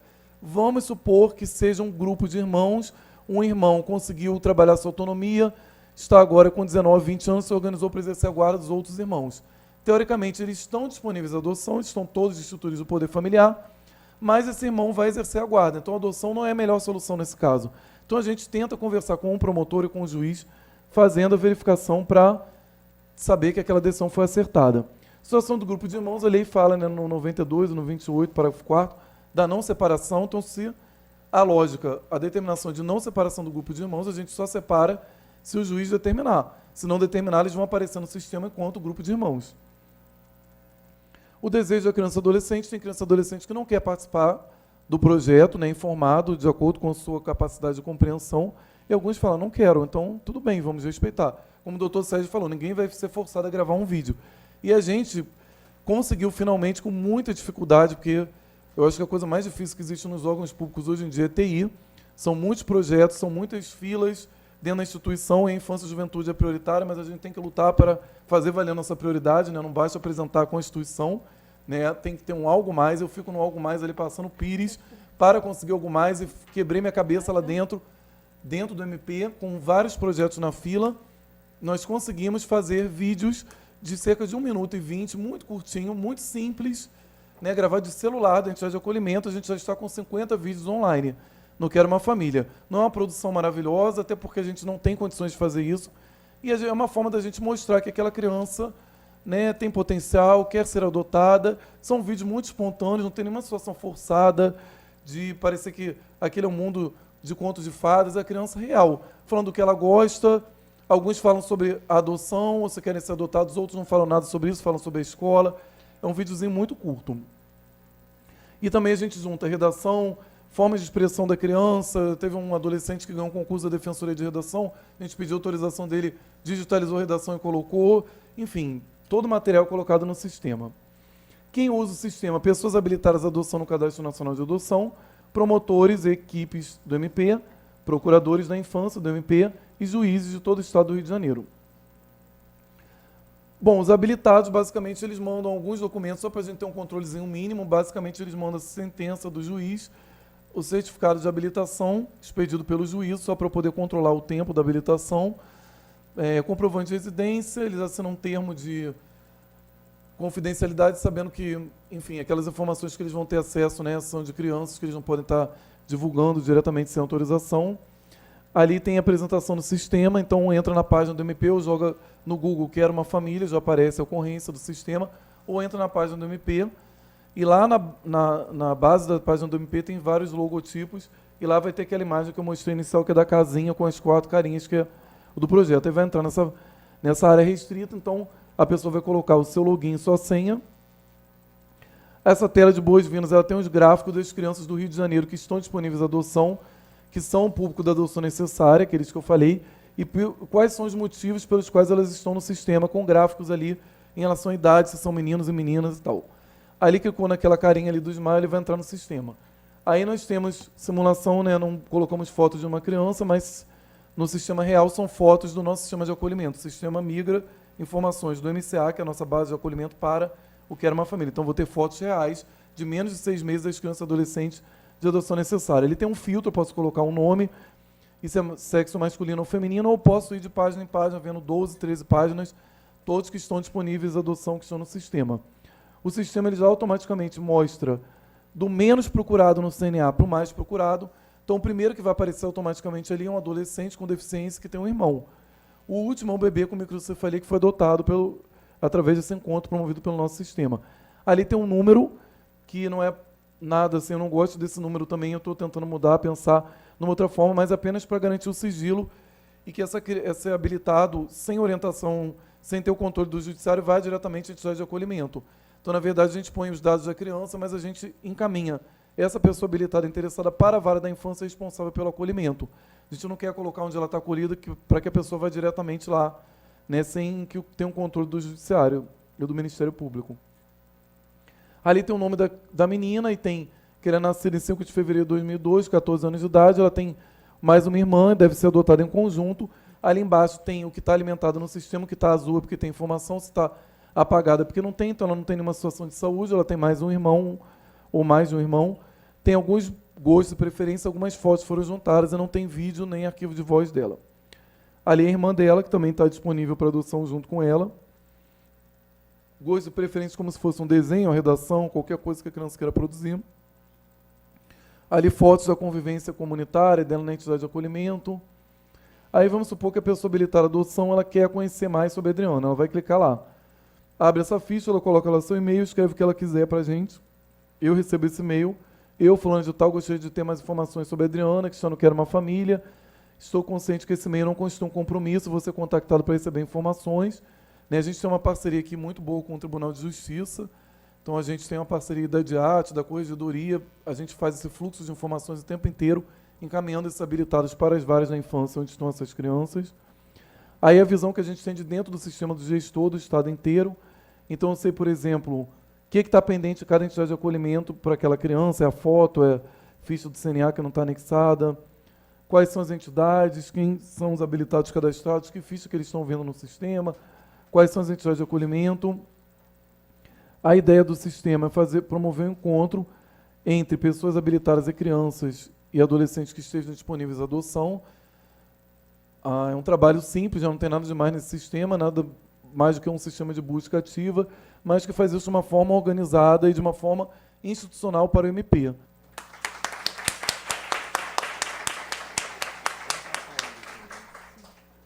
Obrigado, Rodrigo. Então, antes de passar para as perguntas, questionamentos, só quero dizer duas coisinhas em cima da fala do doutor Rodrigo. A importância de o processo ter a foto, né? Que não é um monte de papel, é uma pessoa, e aí, intuitivamente, assim que eu assumi essa competência de infância e juventude, o que eu fiz? Levei o pessoal do meu gabinete e o pessoal da vara da infância para os abrigos comigo. Para eles entenderem e verem bem, né, o que estava por trás daquele monte de processos. E ficarem imprimidos pela urgência de tudo aquilo. Lógico, nós não temos que meter os pés pelas mãos, mas nós temos que ter a noção de que uma criança ou adolescente que não precisa mais estar acolhido não deve ficar nenhum minuto a mais acolhido do tempo que é necessário. Então, nessa ideia, a gente tem hoje a instituição de acolhimento já mandando o estudo para o meu e-mail e me avisando por WhatsApp, mandei por e-mail o estudo e já é positivo, e a gente já manda isso ao MP, o doutor Rodrigo, cansamos de fazer isso com ele. A promotoria dele em Bangu, a vara fica em Campo Grande, eu mandava o e-mail do doutor Rodrigo, ele fazia a manifestação dele, mandava para mim, a gente imprimia, juntava no processo, termo de guarda provisória na hora, comunicava ao abrigo, e o meu gabinete ligava para a pessoa, porque já houve de situações de a pessoa estar pela defensoria e ter sido deferida a guarda provisória, a pessoa não sabia disso, não era comunicada. E o abrigo só sabia alguns dias depois. Então, tudo isso lá na quarta vara acontece dentro das primeiras 24 horas, é tudo no mesmo dia, né? Porque se a criança tem que ficar acolhida, adolescente, no tempo necessário a proteção, não é mais necessário, tem que sair, né? Então, quando a gente conhece, entra no abrigo e vê a criança, tio, quando é que eu vou ter uma família? O senhor que vai ser meu pai, quem vai ser minha mãe? E você vê quando é que eu vou voltar para minha mãe, quando é que eu vou voltar para minha avó? E quando você vê naquele processo que já pode decidir que é para sair, isso não pode acontecer daqui a 2 dias, 3 dias, já sexta-feira, já são 5 horas da tarde, deixa isso para segunda-feira, né? Não pode acontecer de jeito nenhum. E todo mundo tem direito de ter opiniões divergentes, isso é muito rico, né? Mas, assim, dentro daquelas coisas que estão fora de moda, está completamente fora de moda, não canso de falar isso, na área da infância e juventude, discursos emocionantes e emocionados nessa área. É o que eu mais vi desde sempre. A gente vai a eventos e a gente não vê muitas coisas objetivas, não vê instituições falando, estou fazendo isso, estou fazendo aquilo, não. É assim, a criança, adolescente, tem o direito disso, direito daquilo, esses direitos não são respeitados no Brasil, blá, blá, blá, blá, blá, blá, blá, blá, blá, blá, blá, blá, e no final das contas você está vendo uma instituição que é dessa rede de proteção e que a população espera que nós digamos, olha, nós estamos fazendo isso. E não, a gente fica ali num reclamo geral como todo mundo. Não podemos fazer isso de jeito nenhum, né? Eu estive recentemente num evento que havia quase 2 dúzias de entidades participando, e cada uma delas tinha que falar sobre o que estava fazendo naquele ponto determinado. 10% falaram, objetivamente, estamos fazendo isso. Os outros todos foram falar de direito em tese, de criança e adolescente, e que eles são desrespeitados e que têm que ser respeitados. Eu já tive reunião com um determinado conselho de direitos que eu perguntei, vem cá, vocês têm dinheiro em caixa? Tem. Quanto? Em torno de 5 milhões. Muito bem. E quais são os projetos que vocês vão investir nesse ano? Não, de acordo com o artigo tal, não sei o que tal, nós podemos investir na área esportiva, na área educacional. Não, tudo bem. Isso daí eu sei que em tese pode, mas esse ano vocês vão investir aqui. Não, então, como eu falei, nós podemos investir em esporte, não, eu sei, mas vamos lá. Vocês vão lançar esse ano, quais são os editais que já estão prontos para vocês lançarem para, né, as entidades, vocês vão dizer ali qual vai ser o projeto, na área, né, que vai ser aplicado o dinheiro, e então as entidades vão ali participar desse chamamento público para, então, terem acesso ao dinheiro e tal. Então, esse artigo que a senhora me falou, muito bem, já entendi, em tese vocês podem fazer tudo isso, mas no plano concreto, para esse ano, com esse dinheiro que está em caixa de vocês já lançaram editais falando que vão fazer o quê? Nada. Isso está completamente fora de moda. Entendeu? Então, por que eu estou dizendo isso, gente? Porque todo mundo tem o direito de discordar de tudo isso que a gente está falando. Mas essa discordância fica rica quando fala, olha, eu discordo de fazer desse jeito, eu sugiro daquele outro. E não só, eu discordo. Não, tem que proteger a imagem da criança e adolescente, ponto. Porque, assim, do jeito que está até então, está funcionando? Não, porque o grupo das adoções necessárias continua lá. Então, isso é fato, não está funcionando. Alguma coisa tem que ser feita. Nós todos estamos tentando fazer de alguma maneira. Podemos estar acertando, podemos estar errando. Então, a discordância ela é muito rica, mas desde que se diga, olha, eu discordo e eu acho que tem que ser feito dessa maneira. E não um caso de um outro estado, e eu falei isso inclusive no Fonajup, em que na capital há 2 varas da infância, que é muito curioso. Uma titular, até a vice-presidente do nosso fórum, ela concorda com o apadrinhamento, com essas campanhas, etc. A outra titular, a doutora Vanessa, não concorda com nada disso. E aí o que acontece? Ela simplesmente, mas não faz, não tem outra iniciativa em outro sentido. E simplesmente ela fecha a porta dessa oportunidade. Essa colega que concorda que faz o apadrinhamento já fez várias adoções tardias em razão disso. A outra não faz porque ela não concorda, mas ela não abre nenhuma porta. Então tem que se dar essa possibilidade, porque ela acha que vai expor, que a criança pode, o adolescente pode sofrer mais uma decepção, se esse padrinho afetivo abandonar. Gente, é um risco que a pessoa tem que assumir, tem que dar essa oportunidade, essa escolha, né?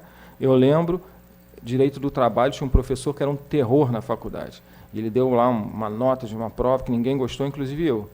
E eu falei, professor, vai ter alguma chance de melhorar essa nota, com algum trabalho, alguma coisa? Ele riu assim, porque ele sabia que todo mundo tinha muito medo. Ele falou, se quiser fazer prova oral, então a gente só lhe deu uma opção. Eu falei, eu quero.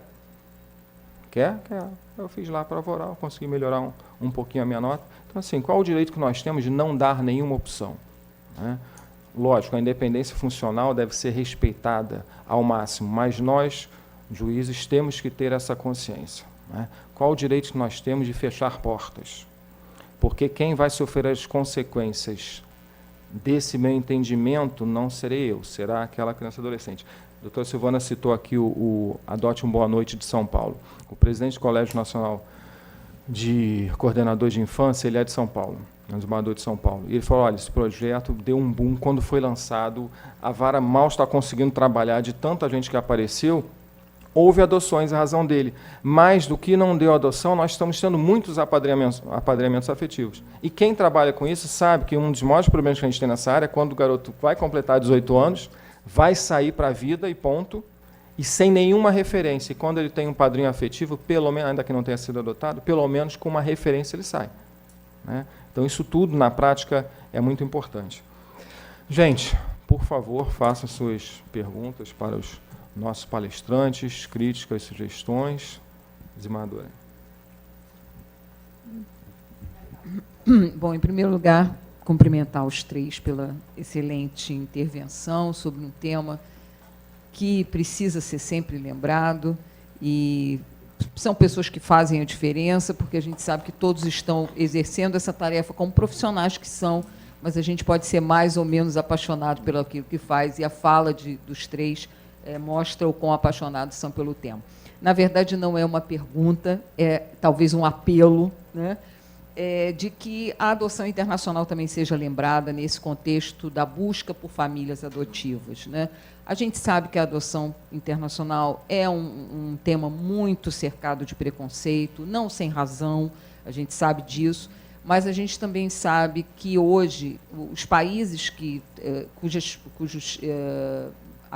de onde os habilitantes vêm são países que não têm crianças para serem adotadas. Então, por isso a busca por adoção fora do país. Então, quando a gente vê os dados estatísticos de crianças, ou melhor, de adolescentes que estão há mais de 10 anos, às vezes, num abrigo, ou pelo menos mais de 4 anos, a gente se pergunta assim, por que isso aconteceu? Então, como o tema é busca ativa, que essa busca por famílias, ainda que nós sabemos também que as regras para a adoção internacional, elas são e têm que ser muito rigorosas, porque é algo que não é irrevogável e é cercado de cuidados, mas que também se faça essa busca no contato com as CEJAs, porque, embora o CNA hoje permita o cadastramento, embora o Quero Uma Família tenha sido aberto para os adotantes estrangeiros, né, a gente sabe que muitas vezes isso não é pensado e nem todas as CEJAs, às vezes, conseguem alimentar os dados. Então, na verdade, é um apelo, eu resolvi falar, porque eu imagino que a plateia que se interessa pelo tema pode estar aqui, pessoas que são equipes técnicas de varas de infância, de abrigos, e é um tema que a gente tem muita dificuldade de falar. Eu digo para a equipe técnica da CEJAI e para as pessoas que trabalham com isso, que às vezes a gente fala nisso, parece que a gente está querendo mandar criancinha para fora do país, e não é esse o o objetivo, na verdade, as crianças que vão para a adoção internacional são crianças com cerca de 10 anos e daí para cima, porque o perfil também é esse, e só vai para a adoção internacional aquilo que não tem adoção no país, né? E eu sempre, a minha indagação para reflexão é essa. Se eu estou no Rio de Janeiro, com alguém que está abrigado no Rio de Janeiro, e tem alguém de Manaus que se interessa por uma criança no Rio de Janeiro, o adotante está muito distante, às vezes mais distante do que está um estrangeiro, né? E que pode trazer, a gente tem, e felizmente nesta mesa tem 2 integrantes da Comissão de Adoção Internacional, que é a doutora Silvana, que representa os advogados, e o doutor Rodrigo, que representa o Ministério Público. A gente vê quantos exemplos de adoções internacionais. E num país como o Brasil, em que a segurança é tão complicada, muitas vezes é muito melhor para essas crianças estarem fora do país do que permanecerem no país. Então, na verdade, não era uma pergunta, porque eu sei que eu estou aqui pregando para convertido, né? Mas era um apelo dirigido talvez mais à plateia e dirigido ao nosso presidente da Cevige, que sabe e sei que faz isso com brilhantismo, e que, como também está na Maerj e na MB, pode levar essa mensagem para o resto do Brasil. Sim. E eu já me penitencio aqui porque, por não ter falado sobre isso, mas oficiar a SEJAI, isso também é uma das nossas prioridades, né? Quando não há muito antes da alteração do ECA, que hoje, né, obriga que seja oficiado, e a nossa sugestão, quando pudemos debater esse projeto de lei que alterou o ECA, era de que se oficiasse imediatamente, ou seja, num primeiro momento, que se fizesse a consulta ao CNA, não encontrando nenhum habilitado no Brasil, que imediatamente fosse obrigado o juiz a oficiar a SEJAI. Mas é importante realmente falar isso expressamente, Dona Maria, porque existe preconceito. Aquela história que eu falei do preconceito, que é uma coisa feia, eu já ouvi de operadores do direito. Não, mas vai mandar para lá, é tráfico, não sei o quê, vai tirar órgão, vai ter exploração sexual, etc. E a gente sabe da rigidez, né, por esses organismos que tratam da adoção, do controle. Eu tenho um casal, eu tenho 2 irmãs que foram adotados por uma família nos Estados Unidos. Até hoje a SEJAI me manda, né, as fotos para acompanhar como é que está lá o desenvolvimento dela. Então, é lógico, tudo no mundo pode dar problema. Falam de um caso de um garoto que foi adotado, foi para a França, e lá houve algum problema com a família, e ele acabou num abrigo da França. Sim, mas falam de um caso que deu problema, e há centenas e centenas e centenas de casos em que não houve problema. A gente não pode pensar em trabalhar com uma coisa só quando ela for 100% segura, porque não existe absolutamente nada no mundo 100% seguro, né? Mas eu posso atestar que o rigor é muito grande, muito criterioso, o acompanhamento é muito forte, e não se está preterindo ninguém em nível nacional, porque a gente só vai encaminhar para a SEJAI se não há nenhum interessado na adoção no Brasil, né? Gente, quem mais quer falar?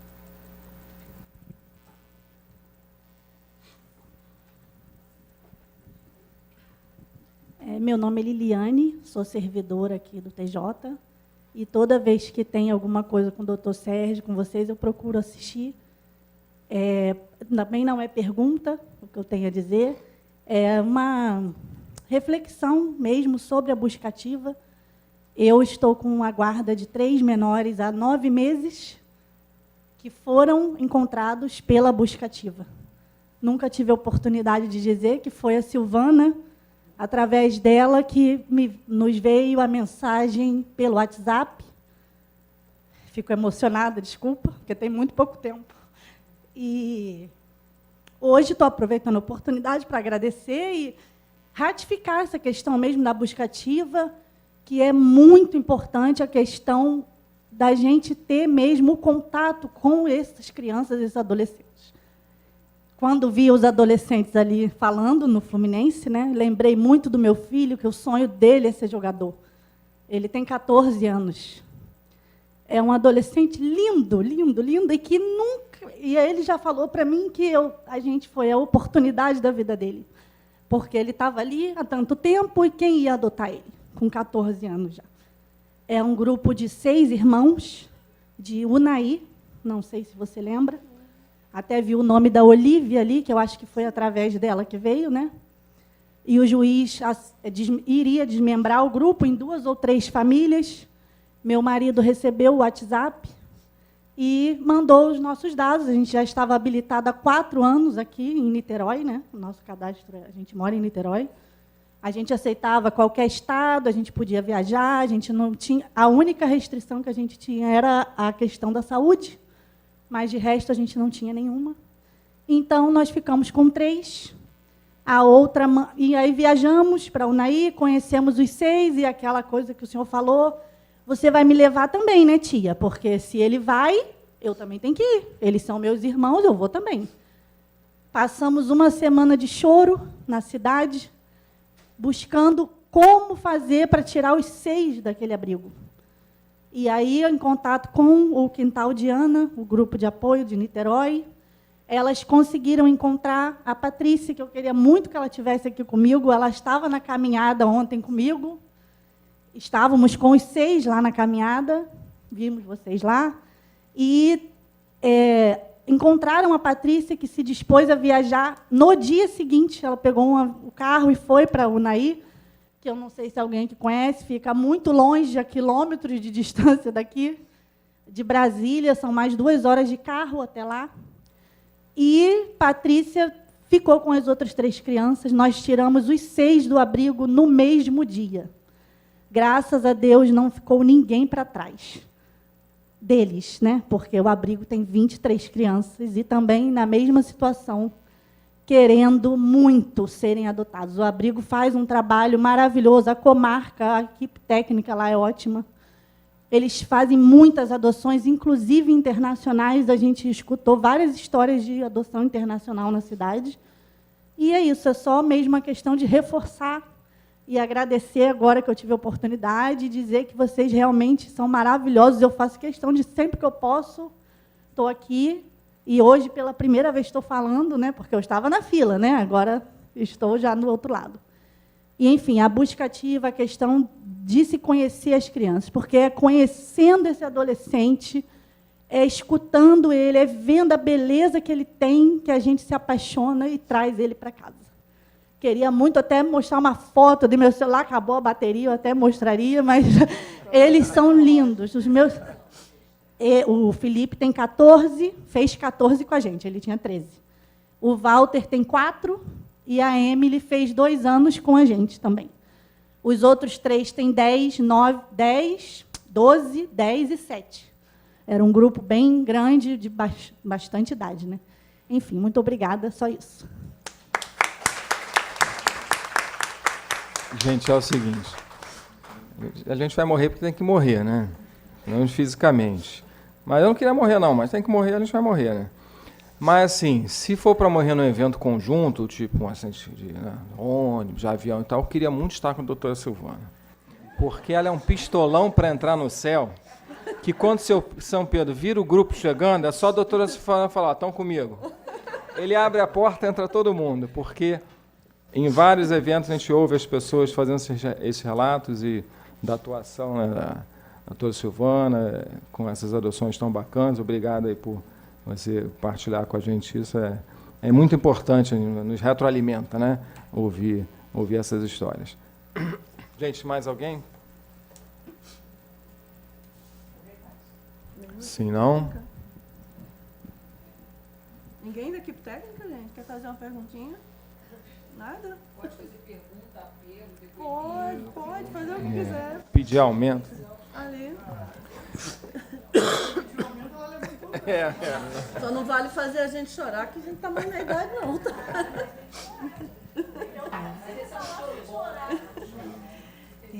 Bom dia, meu nome é Ana Lúcia, aceitei a provocação da Silvana, mas pode deixar que você não vai chorar, não se preocupe.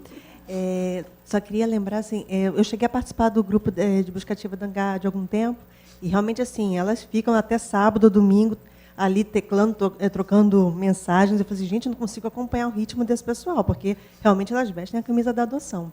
Mas uma coisa assim que me chamava a atenção, enquanto técnica, porque eu sou psicóloga, né, da terceira vara, da infância aqui da capital, é assim, a falta de comunicação entre as equipes técnicas. E aí fica aí uma sugestão para o doutor Sérgio, porque, por exemplo, um habilitado meu aceita uma busca ativa, pode ser aqui no interior do Rio de Janeiro, aqui pertinho da gente, 3 horas de distância, não precisa ser em outro estado, não.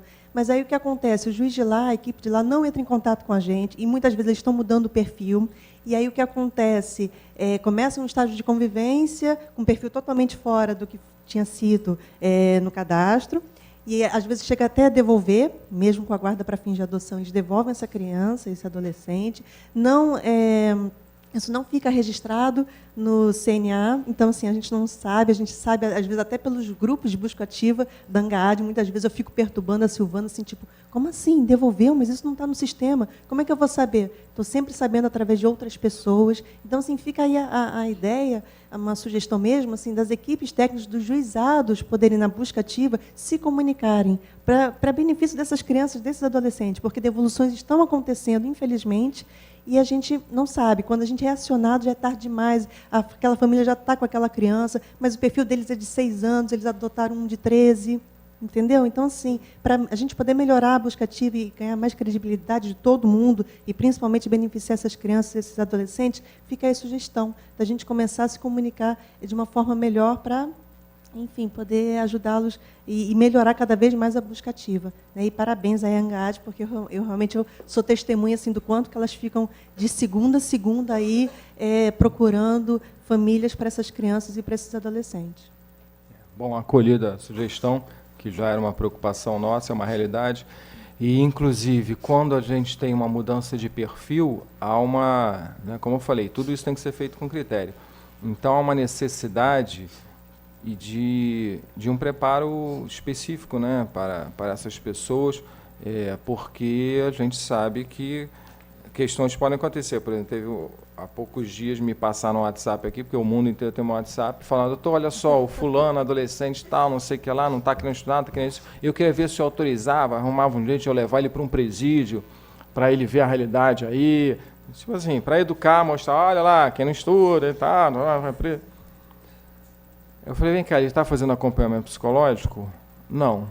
Eu falei, então é muito mais importante você começar um acompanhamento psicológico com ele que levar para uma visita a um presídio, né? Então, nessas mudanças de perfil, porque você falou é importante, a pessoa habilitada para 6 anos, aí que vai pegar um adolescente, será que ela participou de reuniões para ouvir as pessoas sobre adoção tardia? Será que a equipe técnica está acompanhando ali de perto, né, esse estágio de convivência, essas questões, que é o que a gente vê na prática aqui, quando dá problema não houve esse trabalho tão a miúde, e quando a coisa vem, já vem com a explosão. Já vem com aquele somatório de coisas. São pequenas coisas que, se fossem tratadas, elas poderiam ser relevadas, mas elas vão se somando quando chega a pessoa ali, olha, não tem como, não quero mais, não tem como, não quero nem tentar. Né? Então, é um problema grave, é uma preocupação que a gente tem, é um desafio, é uma preocupação nossa, inclusive da Ceviche. A gente vai trabalhar para isso também. Tá? Obrigado. Alguém mais vai falar? Pois não. Meu nome é Carla, eu sou advogada. E pegando um gancho no que a Lidiane falou, eu já li um artigo sobre possibilidade de convivência entre irmãos que foram adotados por famílias diferentes. Eu sei que não tem previsão no ECA, não tem previsão no Código Civil, enfim, não tem previsão legislativa, mas assim, é uma dúvida mesmo, né? Em que medida um juiz, numa vara de uma infância, ou promotor poderia, né, determinar que, justamente para possibilitar também, já que os grupos de irmãos é um grupo, né, do perfil de dificuldade de adoção, que esses irmãos não sejam implantados um dever mesmo. Sei que é difícil, né? A pessoa já está adotando, já tem, mas que promova o direito de convivência, como se fosse uma guarda compartilhada, né? Que hoje está tão na moda a pessoa advogada de família, a gente sabe que pais que não se entendem também, né? É imposto a guarda compartilhada e eles que vão ter que construir os caminhos, por mais difícil que isso seja, né? Criar maturidade, enfim, várias coisas para, em prol da criança, ter o direito da convivência observado. Então, assim, eu sei que não são pais, né? Aí, no caso, seriam grupos de famílias diferentes, né? A Lidiane, uma outra pessoa que ela nem conheceu, ou seja, poderia ser mais difícil. Mas, assim, pensando, e aí o princípio do melhor interesse da criança, que é o norte do ECA, então, pensando nelas, será que isso não seria possível, assim, estipular um direito de convivência? Claro que eu não sei se de 15 dias, ou... Mas, assim, tentar construir caminhos, né? Para que os irmãos não perdessem. Porque eu imagino... É legal tirar todo mundo do abrigo, mas você já perdeu, sei lá, seus pais biológicos, ou não sabe dessa história. Sim. Então, assim, imagino que você fique pensando, né? Cadê meu irmão, que de 14 anos, né, para o de 12, que conviveu muito tempo? Sim. Quer falar? Eu acho que assim, esses acordos eles são muito utilizados nas varas da infância, né? É fundamental, porque tem grupos de irmãos enormes. É muito difícil hoje, com a situação do país, tudo que acontece, você imaginar que uma família vai adotar 5, 6 crianças, como no caso da Lidiane. Eu vejo na prática que esses acordos, quando costurados pelas equipes e que aparecem na sentença de adoção, eles são cumpridos. As pessoas se comprometem, porque eles já são preparadas para essa retirada conjunta, como no caso dela. O que não dá muito certo na prática, é muito dramático e triste, quando um adolescente está acolhido, separado do irmão, descobre que o irmão foi adotado e entra em contato por vários caminhos, chega até a vara da infância para tentar visitar esse irmão, e nem sempre os adotantes aceitam. Claro que tem todo um trabalho a ser desenvolvido, mas assim, acho que o êxito do trabalho está com essa costura. Esse acordo é feito anteriormente, né? Infelizmente, como não está previsto ali, como você falou, não tem essa possibilidade de impor, exigir. Claro que uma adoção nacional, o juiz tem essa possibilidade de fazer uma intervenção, de marcar uma audiência especial, de conversar, da equipe técnica entrar no circuito, e funciona, mas assim, não tem muita notícia de problema, né? Quando isso é costurado desde o início, as pessoas se comprometem, são pessoas já vocacionadas, já foram habilitadas, entendem o drama do grupo de irmãos que não pode ser separado, e as pessoas se sensibilizam. Não há grande problema. Agora, quando a situação é superveniente, aí sim, eu já vi casos em que a gente não tem o que fazer. Porque como que você vai obrigar o adotante, que não saber daquela circunstância, a aceitar outros irmãos, né, nessa convivência? Tem casos que dão certo, outros que não. Mas a gente tem que sempre tentar, né, esse caminho. Lá na quarta vara da infância, a equipe técnica sempre procura atender isso, né?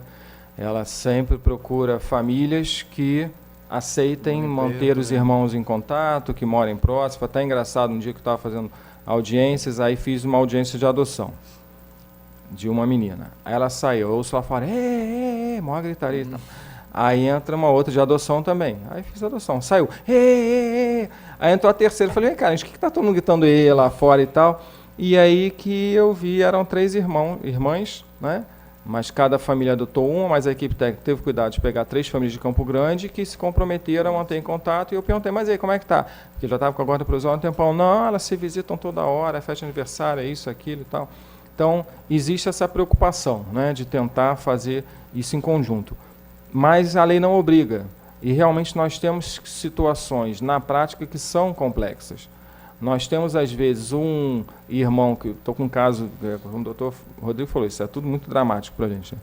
3 irmãos, 2 anos e meio investindo numa família que avança e volta, em determinado momento eu proibi a visitação, as crianças foram preparadas para a adoção, e ele, o mais velho, que é esse que está dando mais problema, né?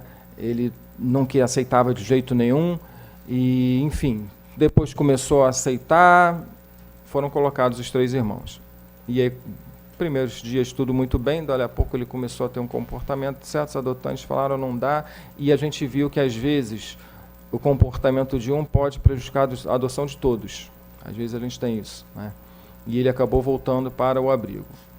E aí, está tudo bem lá com os outros 2, e aí, então, ele acabou se conscientizando lá da questão dos pais, teve um evento em que ele viu a mãe cheirando cocaína, etc. Ele próprio já voltou para o abrigo falando que não queria mais a visitação e que agora, enfim, queria ir para a adoção e queria voltar para essa família, e essa família já não aceita de forma alguma, e aí queria pelo menos visitar esses irmãos já estão adotados, e a gente consultou a família não quer, porque quando havia o contato, as outras crianças acabavam tendo um comportamento mais revoltado e falando palavrão e já dizendo coisas contra a família adotante. Quer dizer, a gente tem situações na prática que são muito complicadas, mas, como o doutor Rodrigo falou, costurar isso antes da adoção é sempre mais fácil. Existe sim essa preocupação.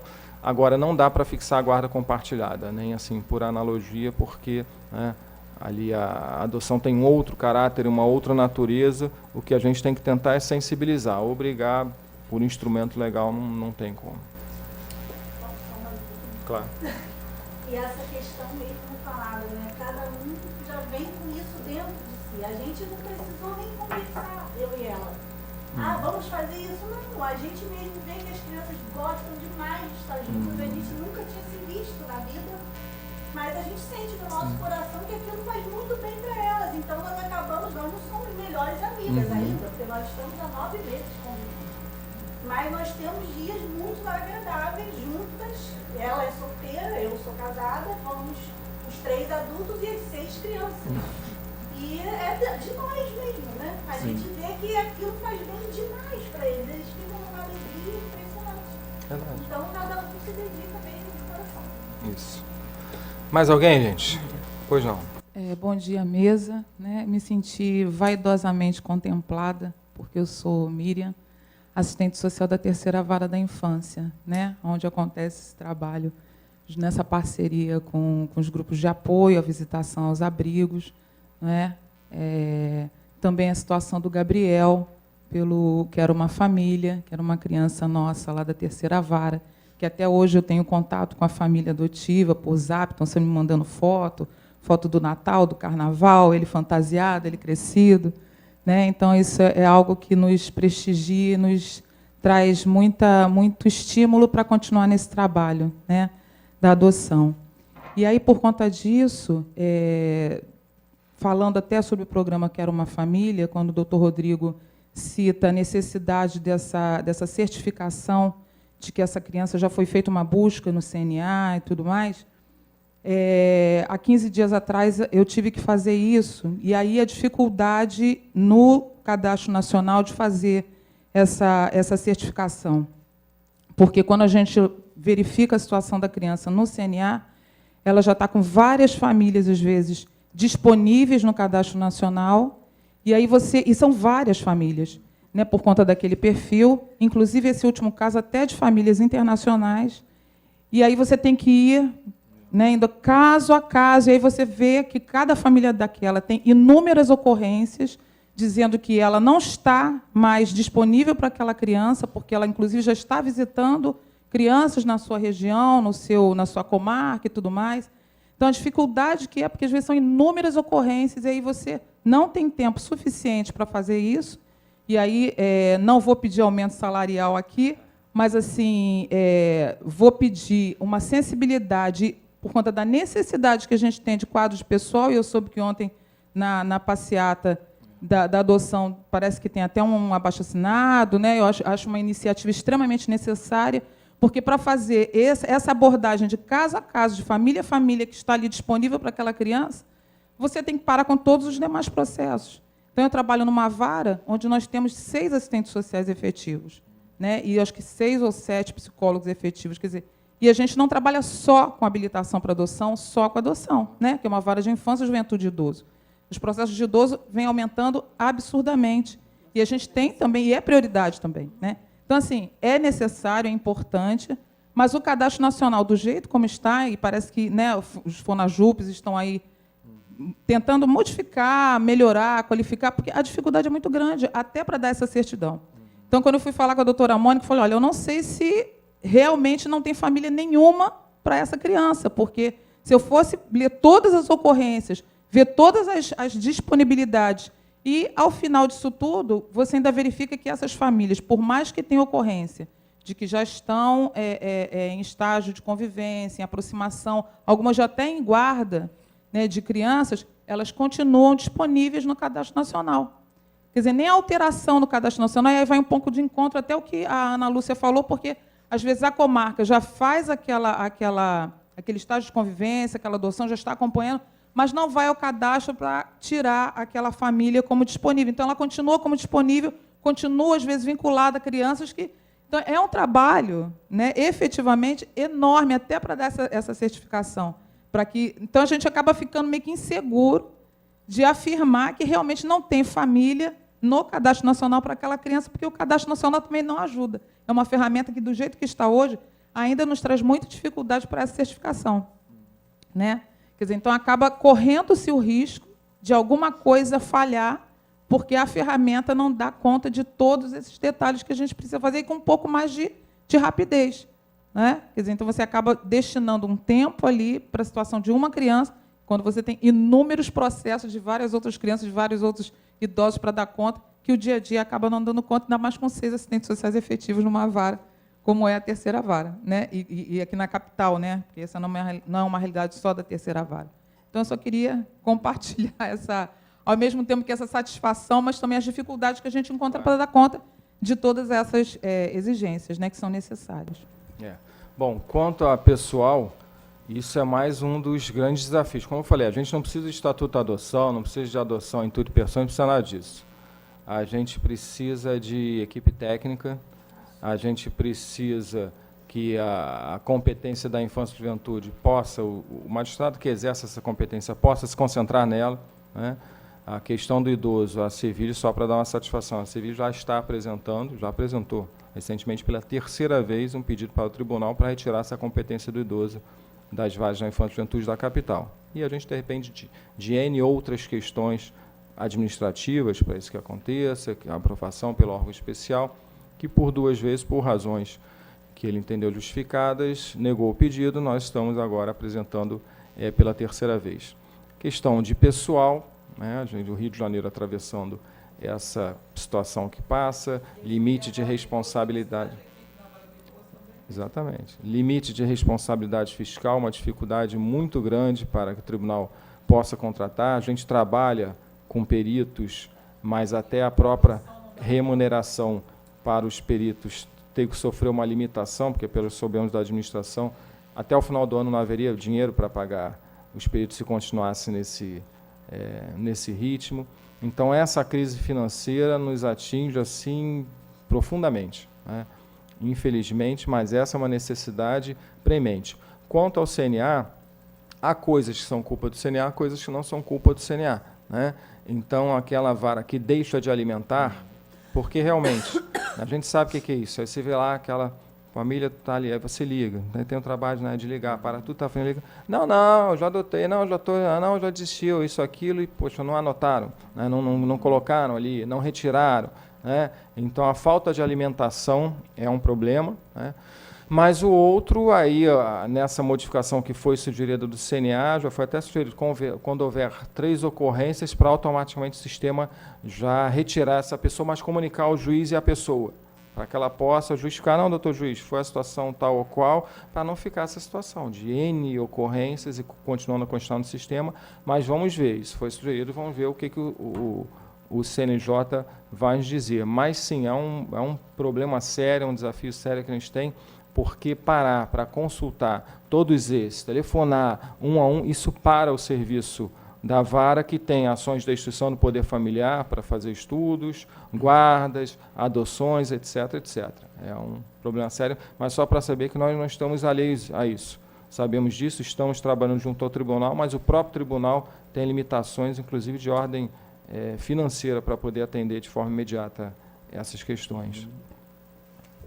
Do ponto de vista do Quero Uma Família, o que acontece? A gente tem muita preocupação em ser visto o sistema como algo paralelo ao Cadastro Nacional de Adoção. Por isso, essa cautela, né, de ter uma declaração do judiciário, não precisa ser nada formal, não precisa ser uma sentença do juiz, uma decisão, basta que a assistente social responsável pelo caso afirme isso. Só fiz a busca e não encontrei ninguém no Cadastro Nacional. A gente sabe que é um trabalho manual, porque, como o doutor Sérgio falou, uma questão de alimentação e também a informação que os casais passam ou não passam para as equipes não estão no sistema. Então é isso, tem que checar. E a mulher, às vezes, está habilitada, fiquei grávida, não quero mais adotar, tal. Então ele tem aquele vínculo, está ali para o perfil, mas não está na prática, né? Então esse trabalho manual das equipes eu valorizo e sei o quanto é trabalhoso.